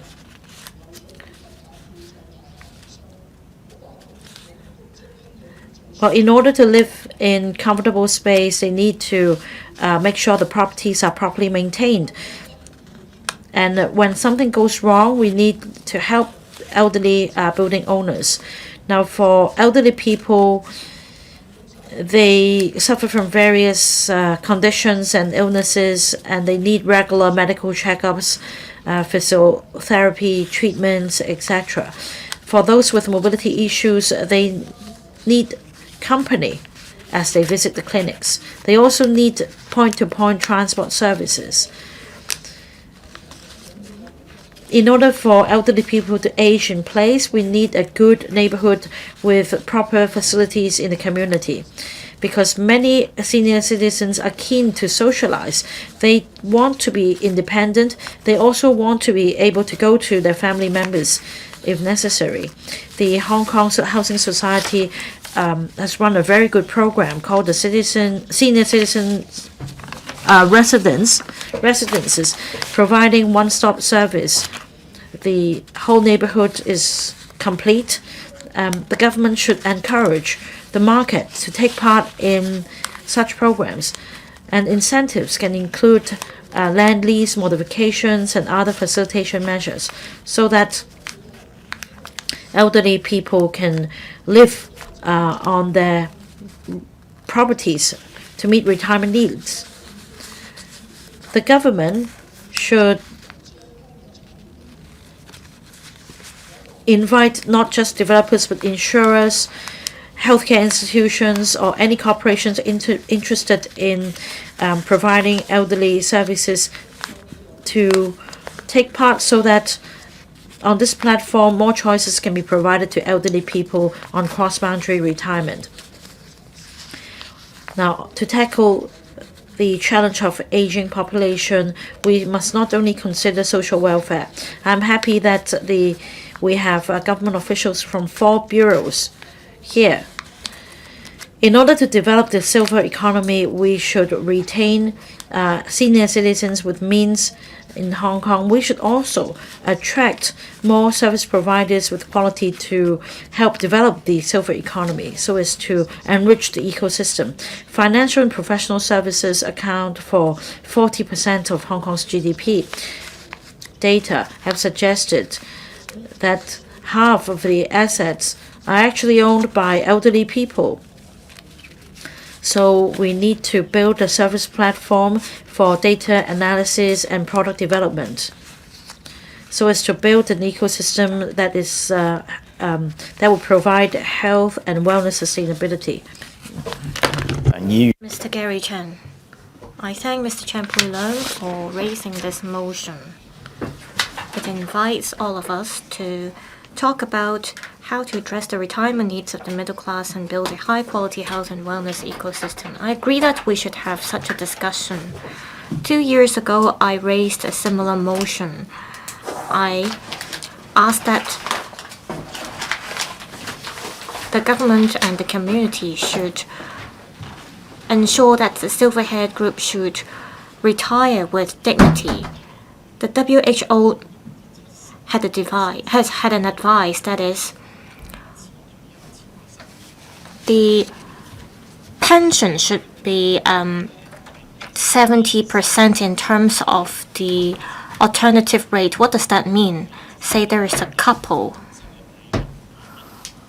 who earned $50,000 before they retire. Every month they will need $35,000 after they've retired in order to maintain the same quality of life before retirement. What is the alternative rate of our MPF? The figure is very low. It's just about 35%. Well, if you look at the income of the elderly couple before they retire, after they've retired, they will only have about $12,500 left. Say they have already paid back all the mortgage, they still every month they'll have to pay for the management fee as well as rates, and it's impossible for them to maintain the same quality of life. According to government statistics, in 2019 there were 380,000 some retirees living in their own properties, and that account for 29.5% of the properties owned by occupied owners. Can the government offer help to elderly people from the middle class? Can we ensure that these elderly people can live in their occupier property without rates? Well, some say that the rates they pay is only a drop in the bucket for them. If you can have a rate exemption for them, well, even though the rate may just be about $1,000 per month, it can already help ease the financial burden of elderly people from the middle class.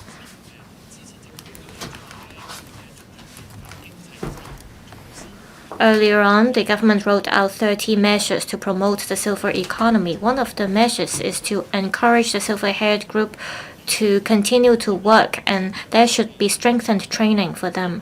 I support this measure because a lot of our seniors are physically capable of working, and they don't want to stay at home all the time without anything to do.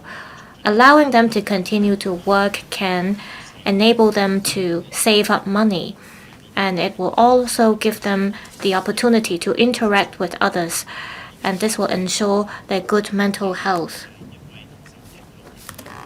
Well, of course, some of them, they have to continue to earn money to make ends meet, and they cannot just rely on their pension to sustain their retired life.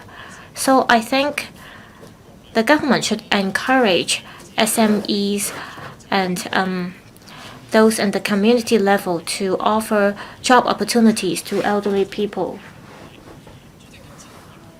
This can help inject vitality to the community.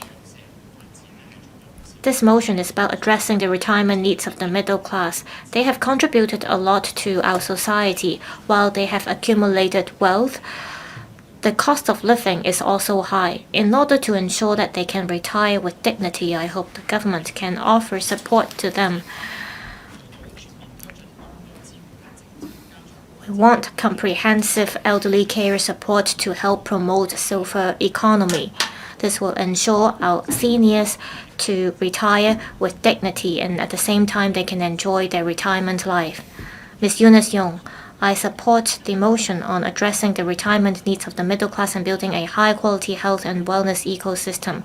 I also support the amendments. After I've read this motion, immediately I looked at my bank account to see if I have enough money for my retirement life. I'm in my 40s. Young people like me may not have thought about how much money they have to save in order to secure a good retirement life. I went to the website of the MPF Scheme Authority as well as that of the HKMC. There are many choices offered to retirees. There are online calculators that allow you to do the math. Say, for example, I have $8 million, and if I join the program, every month I get $20,000 to $30,000 back. $20,000 to $30,000. Well, 10 years later, it might not be a huge sum for me when I reach 60. So how can we make use of annuity plan or other measures to encourage people to save up money, to offer better security to them? I think the government needs to put in more effort to think about how to step up the publicity of the annuity plan and to raise the rate of return. Say, for example, I am renting now. Should I buy my own property? Say, even if I'm considered a middle class, where can I get $5 million to buy a property?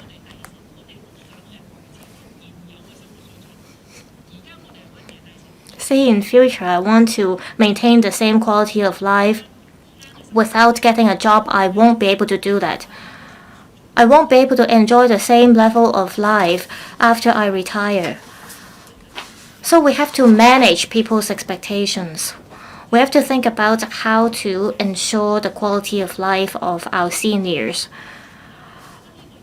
Are there enough ways and means for our elderly to enjoy their retirement life?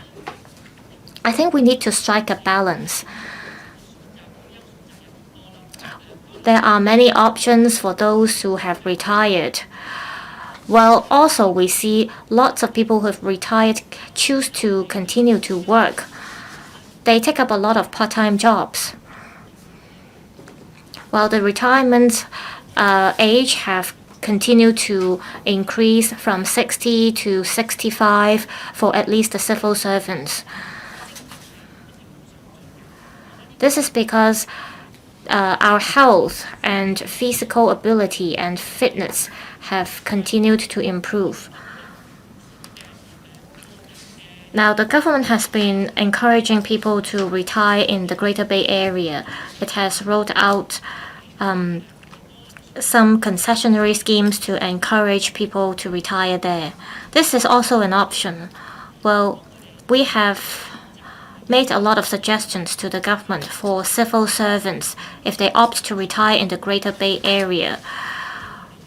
Will you consider allocating a housing unit to them in the Greater Bay Area? This is because we have limited resources, and this may help reduce people's waiting time for a public housing unit. We can help grassroots people to move up the housing ladder this way. Now, we don't have enough supply of elderly care home services. I believe that the waiting time will only get longer. Be it in the Greater Bay Area or in Hong Kong, we need to think about how to ensure adequate supply of manpower as well as elderly care services. Should we invite more young people to join the industry? Well, I understand that they might not be willing to join the trade, but the government has to think about how to create a new job type so as to entice young people to join the industry. This will offer our retirees an additional option, and it will give them more flexibility as well. Thank you. Mr. Michael Lee. We're facing an aging population. By 2043, elderly people will account for over 1/3 of our total population. The SAR government must, in a more precise manner, address the retirement needs of the middle class. The middle class could help boost economic growth because they have the spending power to purchase homes and properties and cars. Many middle class told me that they are under huge pressure. For young people, for elderly people from the middle class, they face even greater pressure. They have very little money left when they retire. This is because they only get back a few % of the returns from the MPF contribution. This cannot catch up with the 30% of inflation over the past decades. And they can only rely on their savings. For the middle class, after they have claimed insurance compensation once, the insurance premium will keep increasing. And when they are forced to have their insurance policy cut, they will have to go back to the public healthcare system. I thank the working group on promoting the silver economy. According to government economists, in year 2020, for those aged about 60, their expenditure is as high as $342 billion. 10 years later, the figure will reach $490 billion. So we have to explore how we can meet the needs of the middle-class elderly. Apart from the Retire 3, that is the annuity plan, the reverse mortgage program, and the policy reverse mortgage program, I think in the financial realm, the government should issue silver bonds, which can sustain the operation of the government and also ensure internal circulation of interest. This will ensure stable return for the elderly, and this ensure a win-win situation. We need business opportunities to ensure that we can have flow of capital. The government should work with cities in the Greater Bay Area to allow elderly people from Hong Kong to go back and forth between the GBA and Hong Kong so that they can spend money in Hong Kong.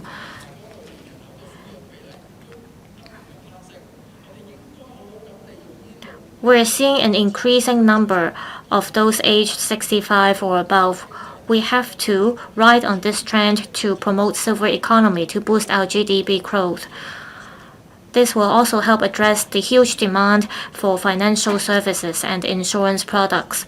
Our country encourages financial institutions to roll out products for the elderly. According to statistics as at the end of last year in Guangdong province, the elderly insurance services cover a much greater number of elderly clients. We can make use of our status as an international financial center to develop products for the elderly. Guangdong province and the MPF Scheme Authority last year signed a memorandum of cooperation. However, a lot of elderly people told us that after they have purchased Social Security insurance in the mainland, they cannot easily withdraw the deposit. So they hope that there could be insurance schemes that see connectivity between Hong Kong and the Greater Bay Areas. For example, the Insurance Authority in Guangdong can allow people from Hong Kong to make use of the Social Security scheme there.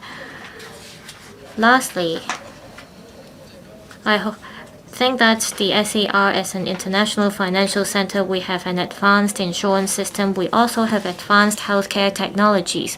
So we have the strengths and advantages to promote our elderly care industry. For elderly people, I hope that they can bring with them their insurance policy, healthcare records with them if they want to move to the mainland. This can help inject impetus to our economy. Thank you. Ms. Chen Yueheng. Thank you, Deputy President. I thank Mr. Chen for moving this motion. At present, 1 every 5 people are aged 65 or above. We are a super-aged society. According to the CNSD, in 2046, about 36% of people will be aged 65 or above. This is an issue for every single family. I believe there are 2 reasons for building a high-quality health and wellness ecosystem. There is room for improvement in relation to the health and wellness ecosystem at present. 1, they can choose to apply for a place in the public sector. Then they can enjoy quality services with an affordable price. However, they will have to wait for an average of 3 years. The second choice is to stay in a private residential care home for the elderly. They can also choose to age in place. There's room for improvement for all these 3 options. But of course, residential care homes that are of high quality in the mainland could be an alternative. But then elderly people don't know well about the GBA or the mainland. It's not quite attractive to them probably.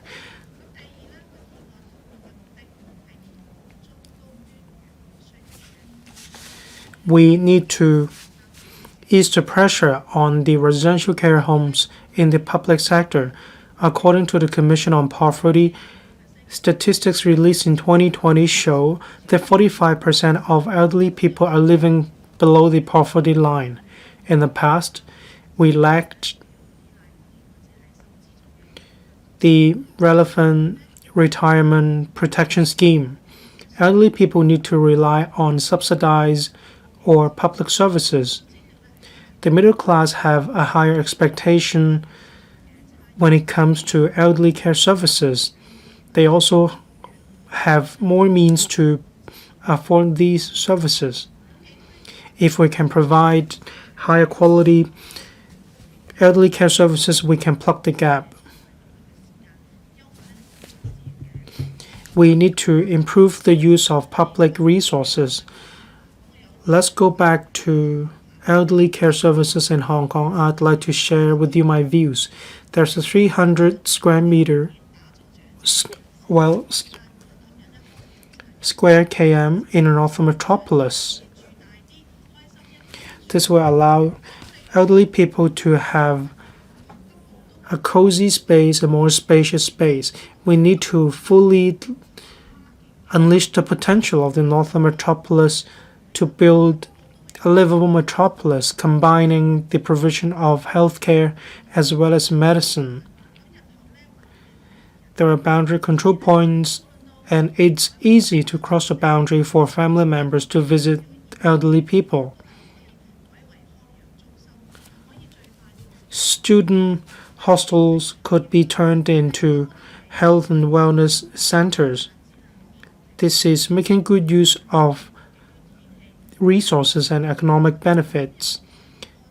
Infrastructures in urban areas, in remote areas, are lagging behind. They aren't good enough to guard against extreme weather. There remain quite a lot of challenges to be overcome.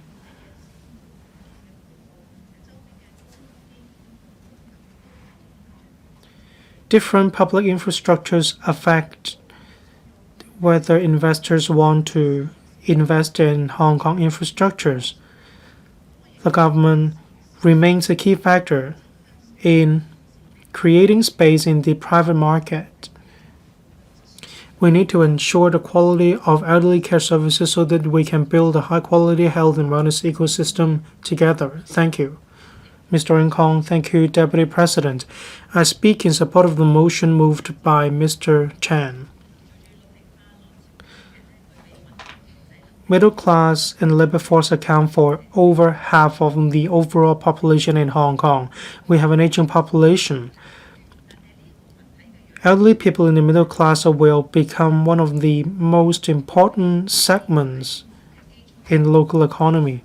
However, they are caught in the middle. They don't want to rely on the government, but they cannot afford high quality and expensive elderly care services either. At present, we rely on institutions to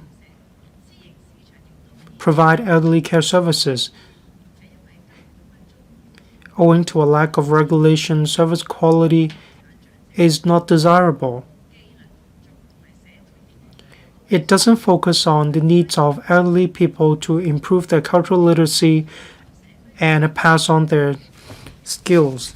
We have the elderly healthcare vouchers, but the scope of service is limited to basic healthcare only. However, the middle class are after active aging. There's a clear shortfall or difference. Active aging is all about building a high-quality health and wellness ecosystem. We need to foster a sense of security among elderly people. That is exactly how they can enjoy a better retirement life. But then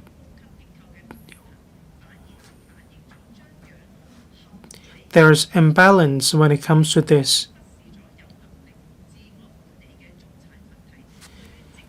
Some people in the middle class can provide for themselves and take care of themselves. They are caught in the middle and we cannot cater for their needs. All around the world, there are a lot of districts facing population aging in Singapore, there is system housing. We need to encourage cross-generation exchange and foster a sense of happiness. We need to lower the financial burden of elderly people. For stroke patients and high-income people, we need to provide tailor-made solutions. For Austria, there are strategies suitable for dementia patients. There's an assessment system alongside the provision of elderly care or long-term care subsidies. We need to promote an elderly people-friendly society. We need to incorporate the provision of elderly care services into socio-economic development. The government should start from a top level to design a high-quality health and wellness ecosystem. Tailor-made services should be provided. PPP should also be encouraged. Tax concessions, exemption of land premium, these could be considered. For example, assisted housing, health and wellness ecosystem, these should be considered. Last of all, the government should mobilize social resources to encourage elderly people to take part in social services. That is exactly how they can realize their self-worth. When elderly people can enjoy professional services in environments they are very familiar with, this will help them to transition from passive aging to active aging. I so submit. Thank you, Deputy President. Mr. Eman Wong. Thank you, Deputy President. Many regions all around the world are facing population aging. Hong Kong is a developed metropolis and is no exception. According to the CNSD, in 2021, for those aged 65 or above, the figure was over 21.65%. By 2046, the figure will have risen to 36%. Therefore, elderly service demands will only increase. I thank Mr. Chen for moving this motion so that we can pool our wisdom and discuss building a high-quality health and wellness ecosystem. There's a 1-hour living circle between Hong Kong and the GBA. As of 2024, over 100,000 Hong Kong residents aged 65 or above crossed the boundary to retire in the GBA. These figures surged by 40% in the past decade.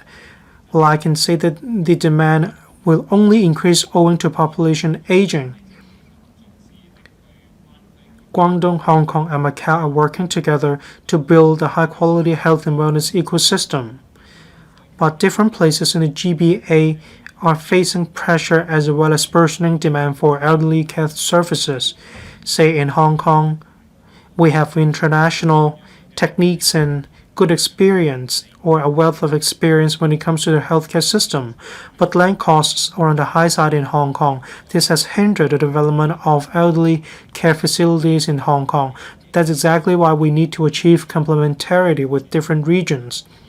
When it comes to building a high-quality health and wellness ecosystem, we need to make good use of the strengths of Hong Kong as an international financial center and an asset management center. We need to develop Hong Kong into an elderly healthcare service center in the GBA.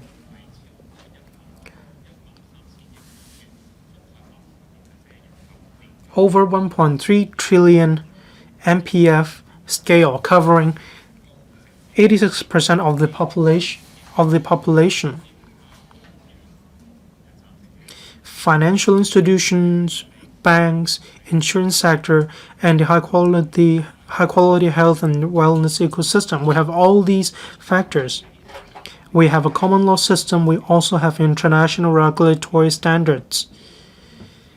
We need to make good use of different mechanisms, say connection schemes across the boundary to facilitate the flow of capital.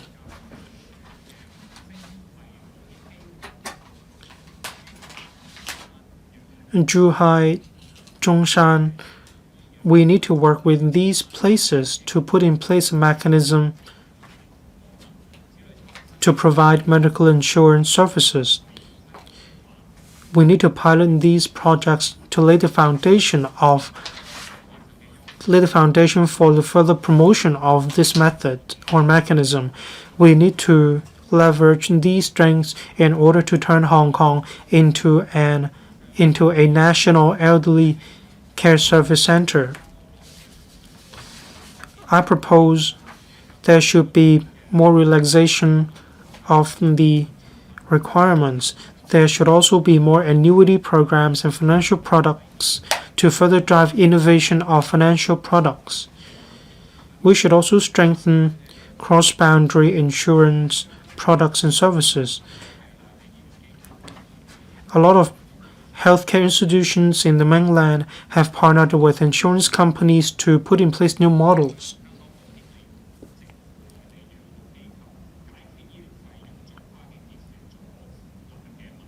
We need to overcome different difficulties. We also need to make good use of the land in the northern metropolis to attract headquarters of financial institutions and bank asset management to try out different regulatory sandbox projects.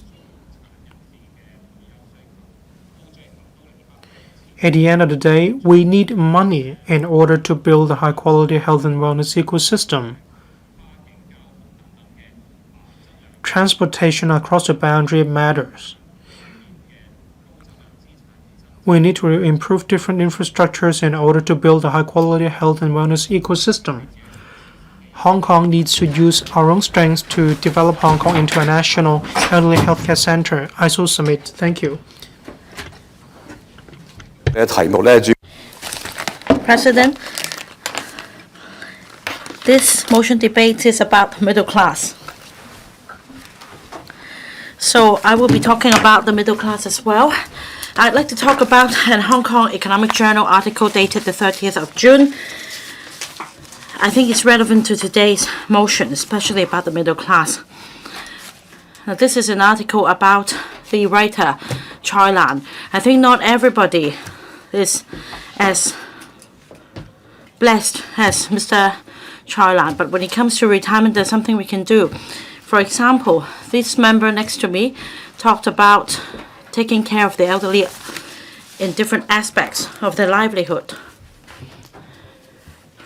The focus is on middle-class retirees.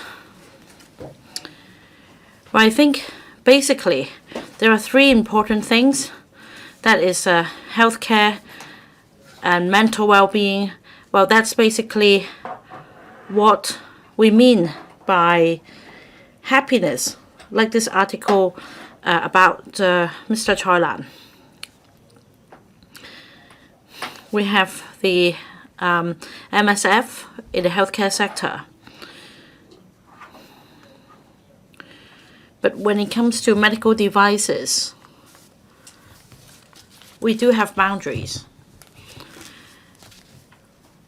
Earlier, the tycoon in Hong Kong donated the state-of-the-art medical device to universities. And so far, this device or equipment has not been put to use. However, the same device is now put to extensive use in Singapore and is ready to be used in UK as well. So we need to break barriers. Now, other members have talked about the 3 tools under the Hong Kong Retire 3 program. And let me declare at this point that I'm a non-executive director of the Hong Kong Retire 3. And in order to enjoy these retirement benefits, we need to consider in the beginning, and that is you have to own a place at the outset. So we should relax the rules of the reverse mortgage program so that more people can own properties. Now, if you want to live like Choi Lan, you should have an $8 million building. For the middle class, by the time you reach the 70s, you should have, say, $20,000, $30,000 payment from the reverse mortgage program, and that should be sufficient. And there is no need to make up for the difference if the property prices fall. So it's really value for money. Enough for the commercial break. Coming back to this topic, we are talking about retirement planning. The government has very good planning and preparation. In the UK, the Labour Party became the ruling party, and the Labour Party has asked for a major tax hike, and rich people are leaving the UK. Whereas in Hong Kong, I'm sure that the government will guarantee that no tax hikes will be introduced. And about mental well-being, we recorded 1,138 cases of suicide. That's a record high for last year. The rate is particularly high among the middle class. So once again, I want to stress that we need to create a favorable political environment to keep our young people here so that they can take care of the elderly. According to a survey, 70% of elderly people staying in Hong Kong by themselves suffer from depression. So we need to look after our elderly people, not just letting them have a roof over their head, not just feeding them, but making sure that they have good mental well-being so that they can truly age in place. I hope that elderly people will find joy staying in Hong Kong, and that will continue to stay with our elderly people. Does any other member wish to speak?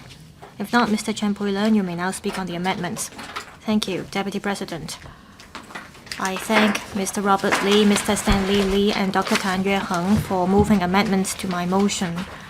They enrich the content of my motion. Mr. Robert Lee and Dr. Tan Yueheng mentioned about pension finance, which can offer different options for the middle-class elderly. I agree, and this is in line with my motion. Mr. Robert Lee said we have to promote pension finance so that finance can empower the development of the elderly care industry to cater for the different retirement needs of the middle class. Again, I support this. People at different stages of their life, they have different needs for pension finance. So there needs to be more types of financial products in our market for those who have just retired. And those in the middle class, they have needs for example, cultural services, sports, and entertainment. The government should encourage the provision of more financial products for the middle class who have just retired to support their retirement life. For those who are halfway through their retirement life, they should have their financial services stepped up. They should have healthcare services or health checks to ensure they have a secure retirement life. Dr. Tan Yueheng said the government should encourage financial institutions to develop innovative financial tools. I support this idea. The middle class need enough capital to ensure that they are in a stable financial position after they have retired. Dr. Tan Yueheng raised examples. For example, we can enhance our existing retirement scheme. We can have cross-boundary financial services. I support all these ideas. Under Retire 3, silver bonds and reverse and the annuity plan are more well known. But we need to step up publicity on these programs, and we have to enhance elderly's knowledge on these financial products and programs. For silver bonds, they are very popular among elderly people. It shows that this is elderly people have a greater need for financial products with stable return. The the government should be more progressive in terms of issuing silver bonds to satisfy the needs of elderly people. The government should also consider rolling out subsidy schemes for financial institutions to encourage them to develop innovative financial tools to provide greater protection for our elderly. Mr. Stanley Lee said we have to come up with standards for gene technology products. There is great potential to the market.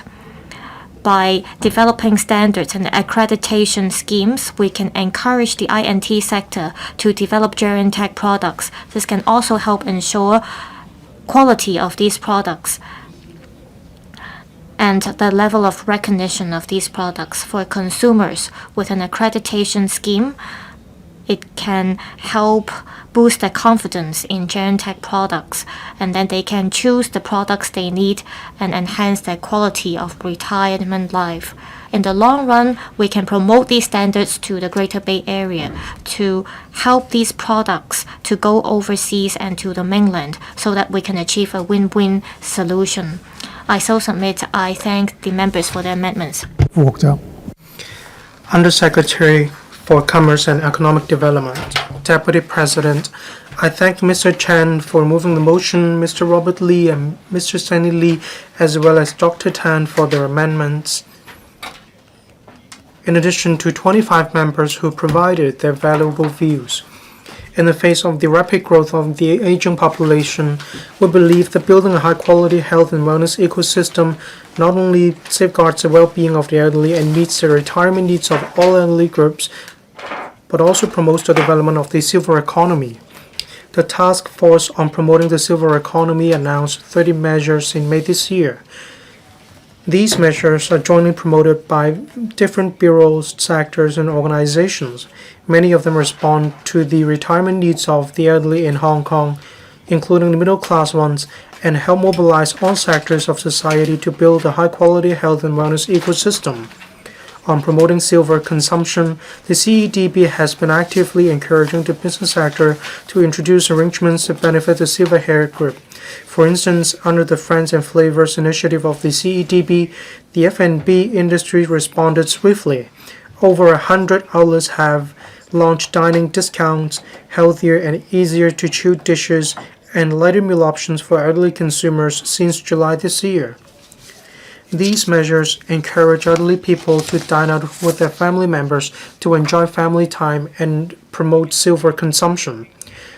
On the other hand, under the promotion of the CEDB, many large chain catering groups have responded quickly to government policy by taking the lead in launching various flavors of care food which have achieved good sales. We will continue to work with the Hong Kong Council of Social Service to step up promotion and widely publicize the concept of care food in the community. This will provide elderly persons who age in place, including middle-class elderly persons, with more choices to meet their health and wellness needs. In addition, many members mentioned the setting of standards for elderly products and services. This supports the CEDB's work in another area of the silver economy, that is, promoting quality assurance of silver products. The governments of Guangdong, Hong Kong, and Macau have been committed to setting GBA standards for different products and services to promote connectivity and integrated development among the three places.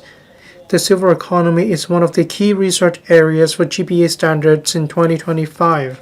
The CEDB is promoting the development of GBA standards to promote quality assurance of silver products, help the industry to enhance the quality of elderly products, and expand the sales network of these products to Guangdong, Hong Kong, and Macau, benefiting a lot of elderly consumers.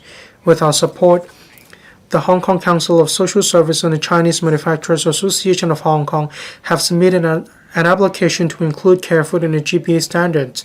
We expect good news by the end of this year. Businesses that have already launched care food in Hong Kong will be able to seize the opportunity to further expand into the GBA market by then. I thank members for their valuable views once again. We'll continue to encourage the business sector to provide more consumer choices that cater for the needs of elderly persons. We will also actively encourage the business sector to take part in the certification of silver products, services, and venues to build a high-quality health and wellness ecosystem and to better seize the business opportunities brought by the silver economy. Thank you. Undersecretary for Health. Thank you, Deputy President. I thank members who have spoken on the motion to tackle the aging population in Hong Kong. The government has actively taken forward healthcare reform. Let me sum up the policies and work of the government in elderly health services. A key focus of the healthcare reform is the proactive development of primary healthcare services. Among these, the Chronic Disease Co-Care Pilot Scheme provides chronic disease screening and management services through private family doctors and district health networks under a co-payment model. This enables middle-class citizens with greater means for co-payment to access these services so as to achieve early prevention, early detection, and early treatment. Since its launch, the scheme has received positive feedback with over 140,000 participants to date. We'll continue to enhance the prevention-focused and community-based system. Many middle-class citizens purchase medical insurance to cover healthcare expenses. The government fully implemented the voluntary health insurance scheme in April 2019 to provide regulated, highly transparent indemnity hospital insurance product for individuals. VHIS certified products are attractive, including guaranteed renewal up to the age of 100, regardless of changes in the insured health condition, and premium adjustments must treat all policy holders of the same age, product, and gender group equally, without differential premiums for policyholders. So this gives public confidence. The government launched the Elderly Healthcare Voucher Greater Bay Area Pilot Scheme in 2024. This year, the voucher has been extended to cover all 9 cities in the Greater Bay Area. So far, healthcare vouchers can be used in 15 cities and will rise to 21 within this year.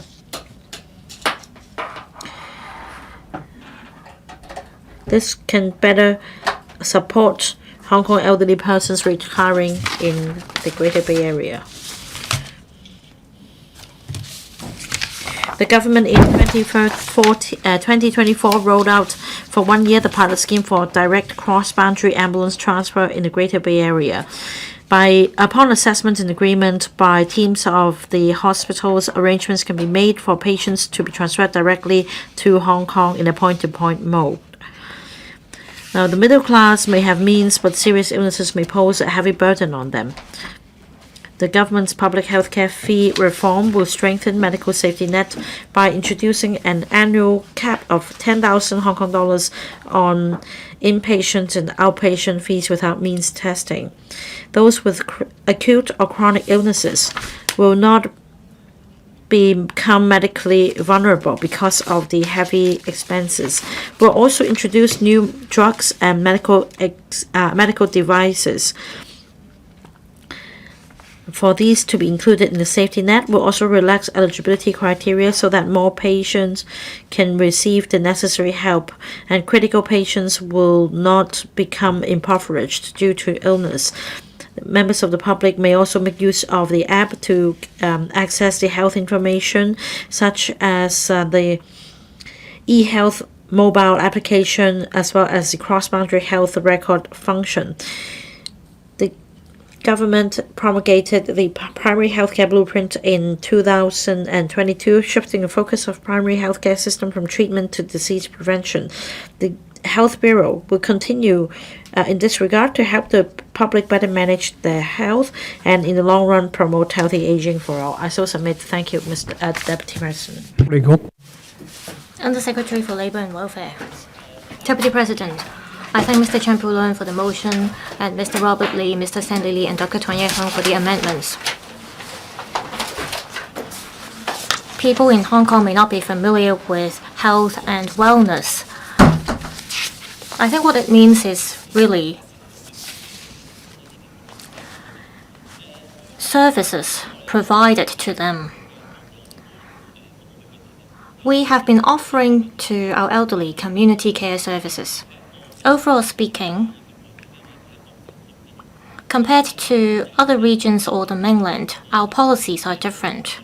For example, in the mainland, they have social security. After they retire, they can withdraw savings under the social security scheme to buy the care services they need.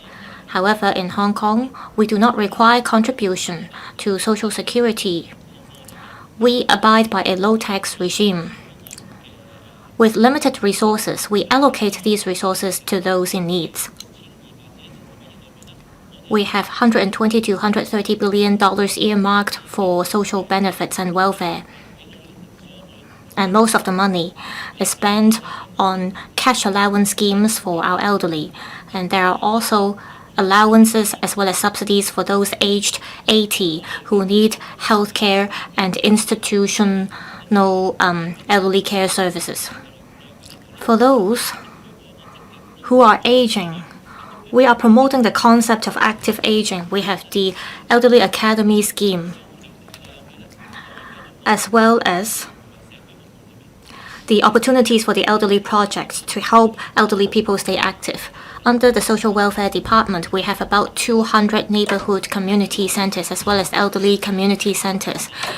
We subsidize community organizations to organize community activities. We encourage elderly people to take part in them to enhance their sense of well-being and worthiness. For example, elderly people can join our volunteer teams to visit singleton elderlies and talk to them. And the Labor and Welfare Bureau as well as the Elderly Academy scheme have been making use of facilities and resources of primary and secondary schools as well as post-secondary institutions to organize cross-generational programs. Currently, we have about 200 elderly academies set up by schools, and we offer about 15,000 learning places under the Elderly Academy program. And we want to, through this program, ensure that our elderly people can have a happy retirement life through these activities. Through elderly allowance and subsidies, we offer cash support to our elderly. As long as a couple who do not earn an income over $20,600, and for each person not more than $4,250, they'll get the old age living allowance. So the old age living allowance is a good scheme.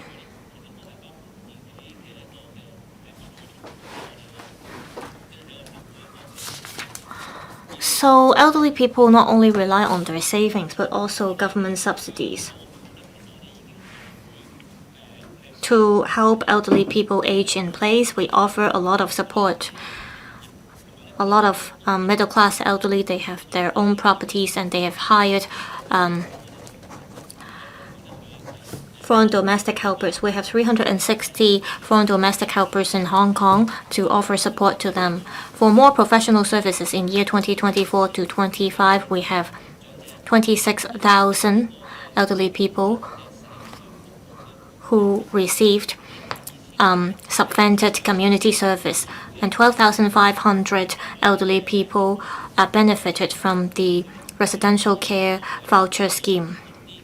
For frail elderlies who need more professional support and care, we have the relevant schemes in place. While some members mentioned about cross-boundary retirement, for the Guangdong residential elderly care home scheme, we have 15 care homes on our list, and 500 elderly people from Hong Kong have moved to the mainland because of this scheme. Mr. Pui-leung said we can offer support to those who live in the mainland. In the Fujian scheme and the Guangdong scheme, we have 20,600 as well as 2,600 participants respectively. We are exploring whether we can deposit money directly to the participants' bank account so that they don't have to withdraw the subsidy they receive from the mainland. So we continue to offer support to our elderly. Thank you. Secretary for Financial Services and the Treasury. Just now, undersecretaries have already responded on different fronts, and I will now talk about pension finance.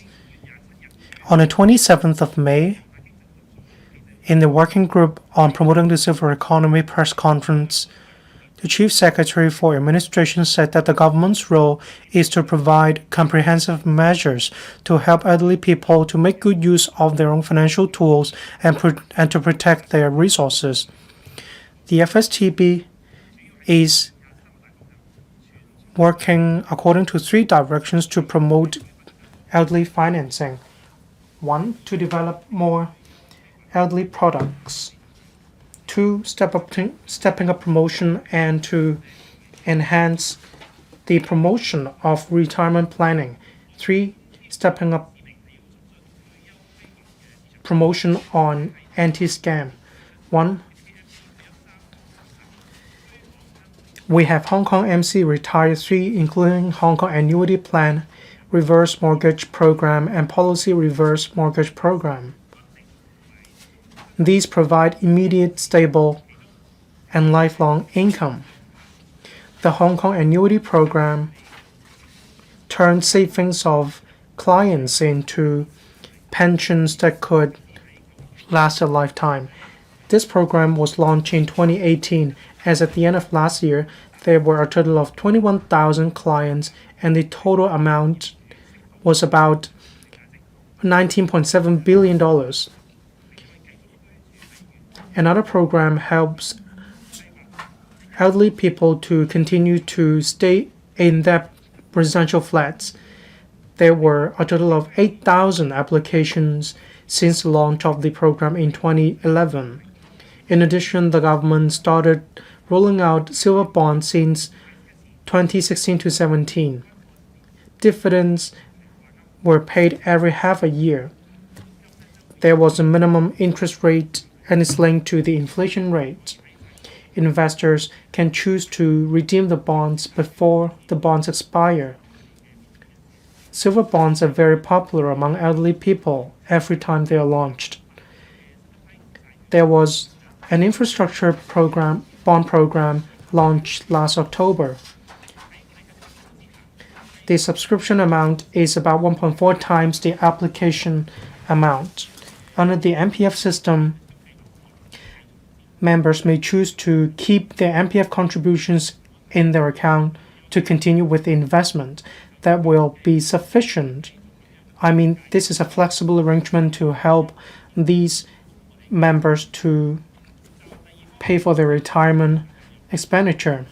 In relation to elderly financial education, we'll continue to promote Hong Kong MC Retire 3s. We also work with the SFC and the IFEC to launch different publicity events, say social media platforms, and free financial management tools and educational resources provided online in order to enhance the financial management capability of the public. The IFEC provides different tools in relation to financial management education. IFEC launched the first digital mode of the financial management tool last March. It provides an immersive experience when it comes to guarding against scams. There is also a dedicated retirement page on the IFEC website to provide necessary information about retirement and retirement finance. The legal sector also holds seminars to promote the important tools such as probate, power of attorney, and advanced medical directions. There is a list of legal consultants on the website of the Hong Kong Law Society. Members of the public can seek assistance in relation to this. The Hong Kong Monetary Authority is working with the Hong Kong Association of Banks to formulate service guidelines for elderly-friendly banks. This will help to promote digital integration for the elderly. This will be launched in the fourth quarter of this year. Protecting elderly people against scams is very important. According to the scam meter, alerts will be sent to bank clients. Such a mechanism was put in place by the Hong Kong Police and the Hong Kong Association of Banks in November 2023. At the initial stage, it covered FPS, and in the second half of 2024, it was expanded to cover online banks. According to participating banks reports, a total of 24,000 alerts were issued in the third quarter of 2024. Clients were alerted not to transmit money in relation to high alert or high-risk transactions. The Hong Kong Monetary Authority also rolled out measures at the end of this year. Through this measure, even if elderly people are enticed to remit money, they have a chance to keep their mind calm and think twice before doing so. The Hong Kong MA also requests banks to allow clients to choose not to create an online account. So in the unfortunate event that an elderly person falls victim to the scam, it'd be difficult for the person involved to scam money out of the elderly people. We will continue to adopt a multi-pronged approach, including the provision of financial products to plan for their retirement. President, I thank members once again for putting forward their valuable views so that the administration could pull the wisdom with members. We'll continue with our liaison with stakeholders, and we will also take on board members' views in this regard. I so submit. Thank you, President. I now call upon Mr. Robert Lee to move an amendment. President, I move my amendment. I propose the question to you that Mr. Robert Lee's amendment be passed. Will those in favor please raise their hands? Those against, please raise their hands. I think the question is agreed by a majority of each of the two groups of members present. I declare the amendment passed. Mr. Stanley Lee, as the previous amendment is passed, you may move your further amendment. President, I move my further amendment. I propose the question to you that Mr. Stanley Lee's further amendment be passed. Will those in favor please raise their hands? Those against, please raise their hands. I think the question is agreed by a majority of each of the two groups of members present. I declare the amendment passed. Dr. Yueheng, as previous amendments are passed, you may move your further amendment. President, I move my further amendment. I proposed the question to you that Dr. Yueheng's further amendment be passed. Will those in favor please raise their hands? Those against, please raise their hands. I think the question is agreed by a majority of each of the two groups of members present. I declare the amendment passed. Mr. Chen Pui-leung, you still have 1 minute 31 seconds to reply, then the debate will come to a close. Mr. Chen.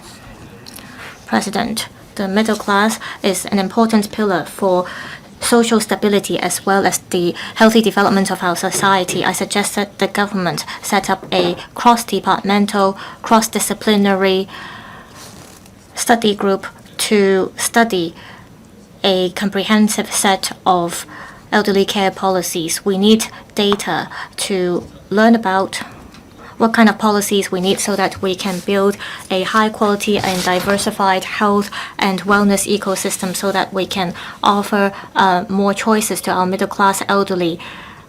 Now, I want to thank the 28 members for their insights. Also thank the Hong Kong City University for the data provided. President, I so submit. I hope members will support my motion. I now put the question to you that Mr. Chen Pui-leung's motion as amended by Mr. Robert Lee, Mr. Stanley Lee, and Dr. Yueheng be passed. Will those in favor please raise their hands? Those against, please raise their hands. I think the question is agreed by a majority of each of the two groups of members present. I declare the motion as amended passed. I now adjourn the Council until 11 a.m. on Wednesday, the 30th of July, 2025.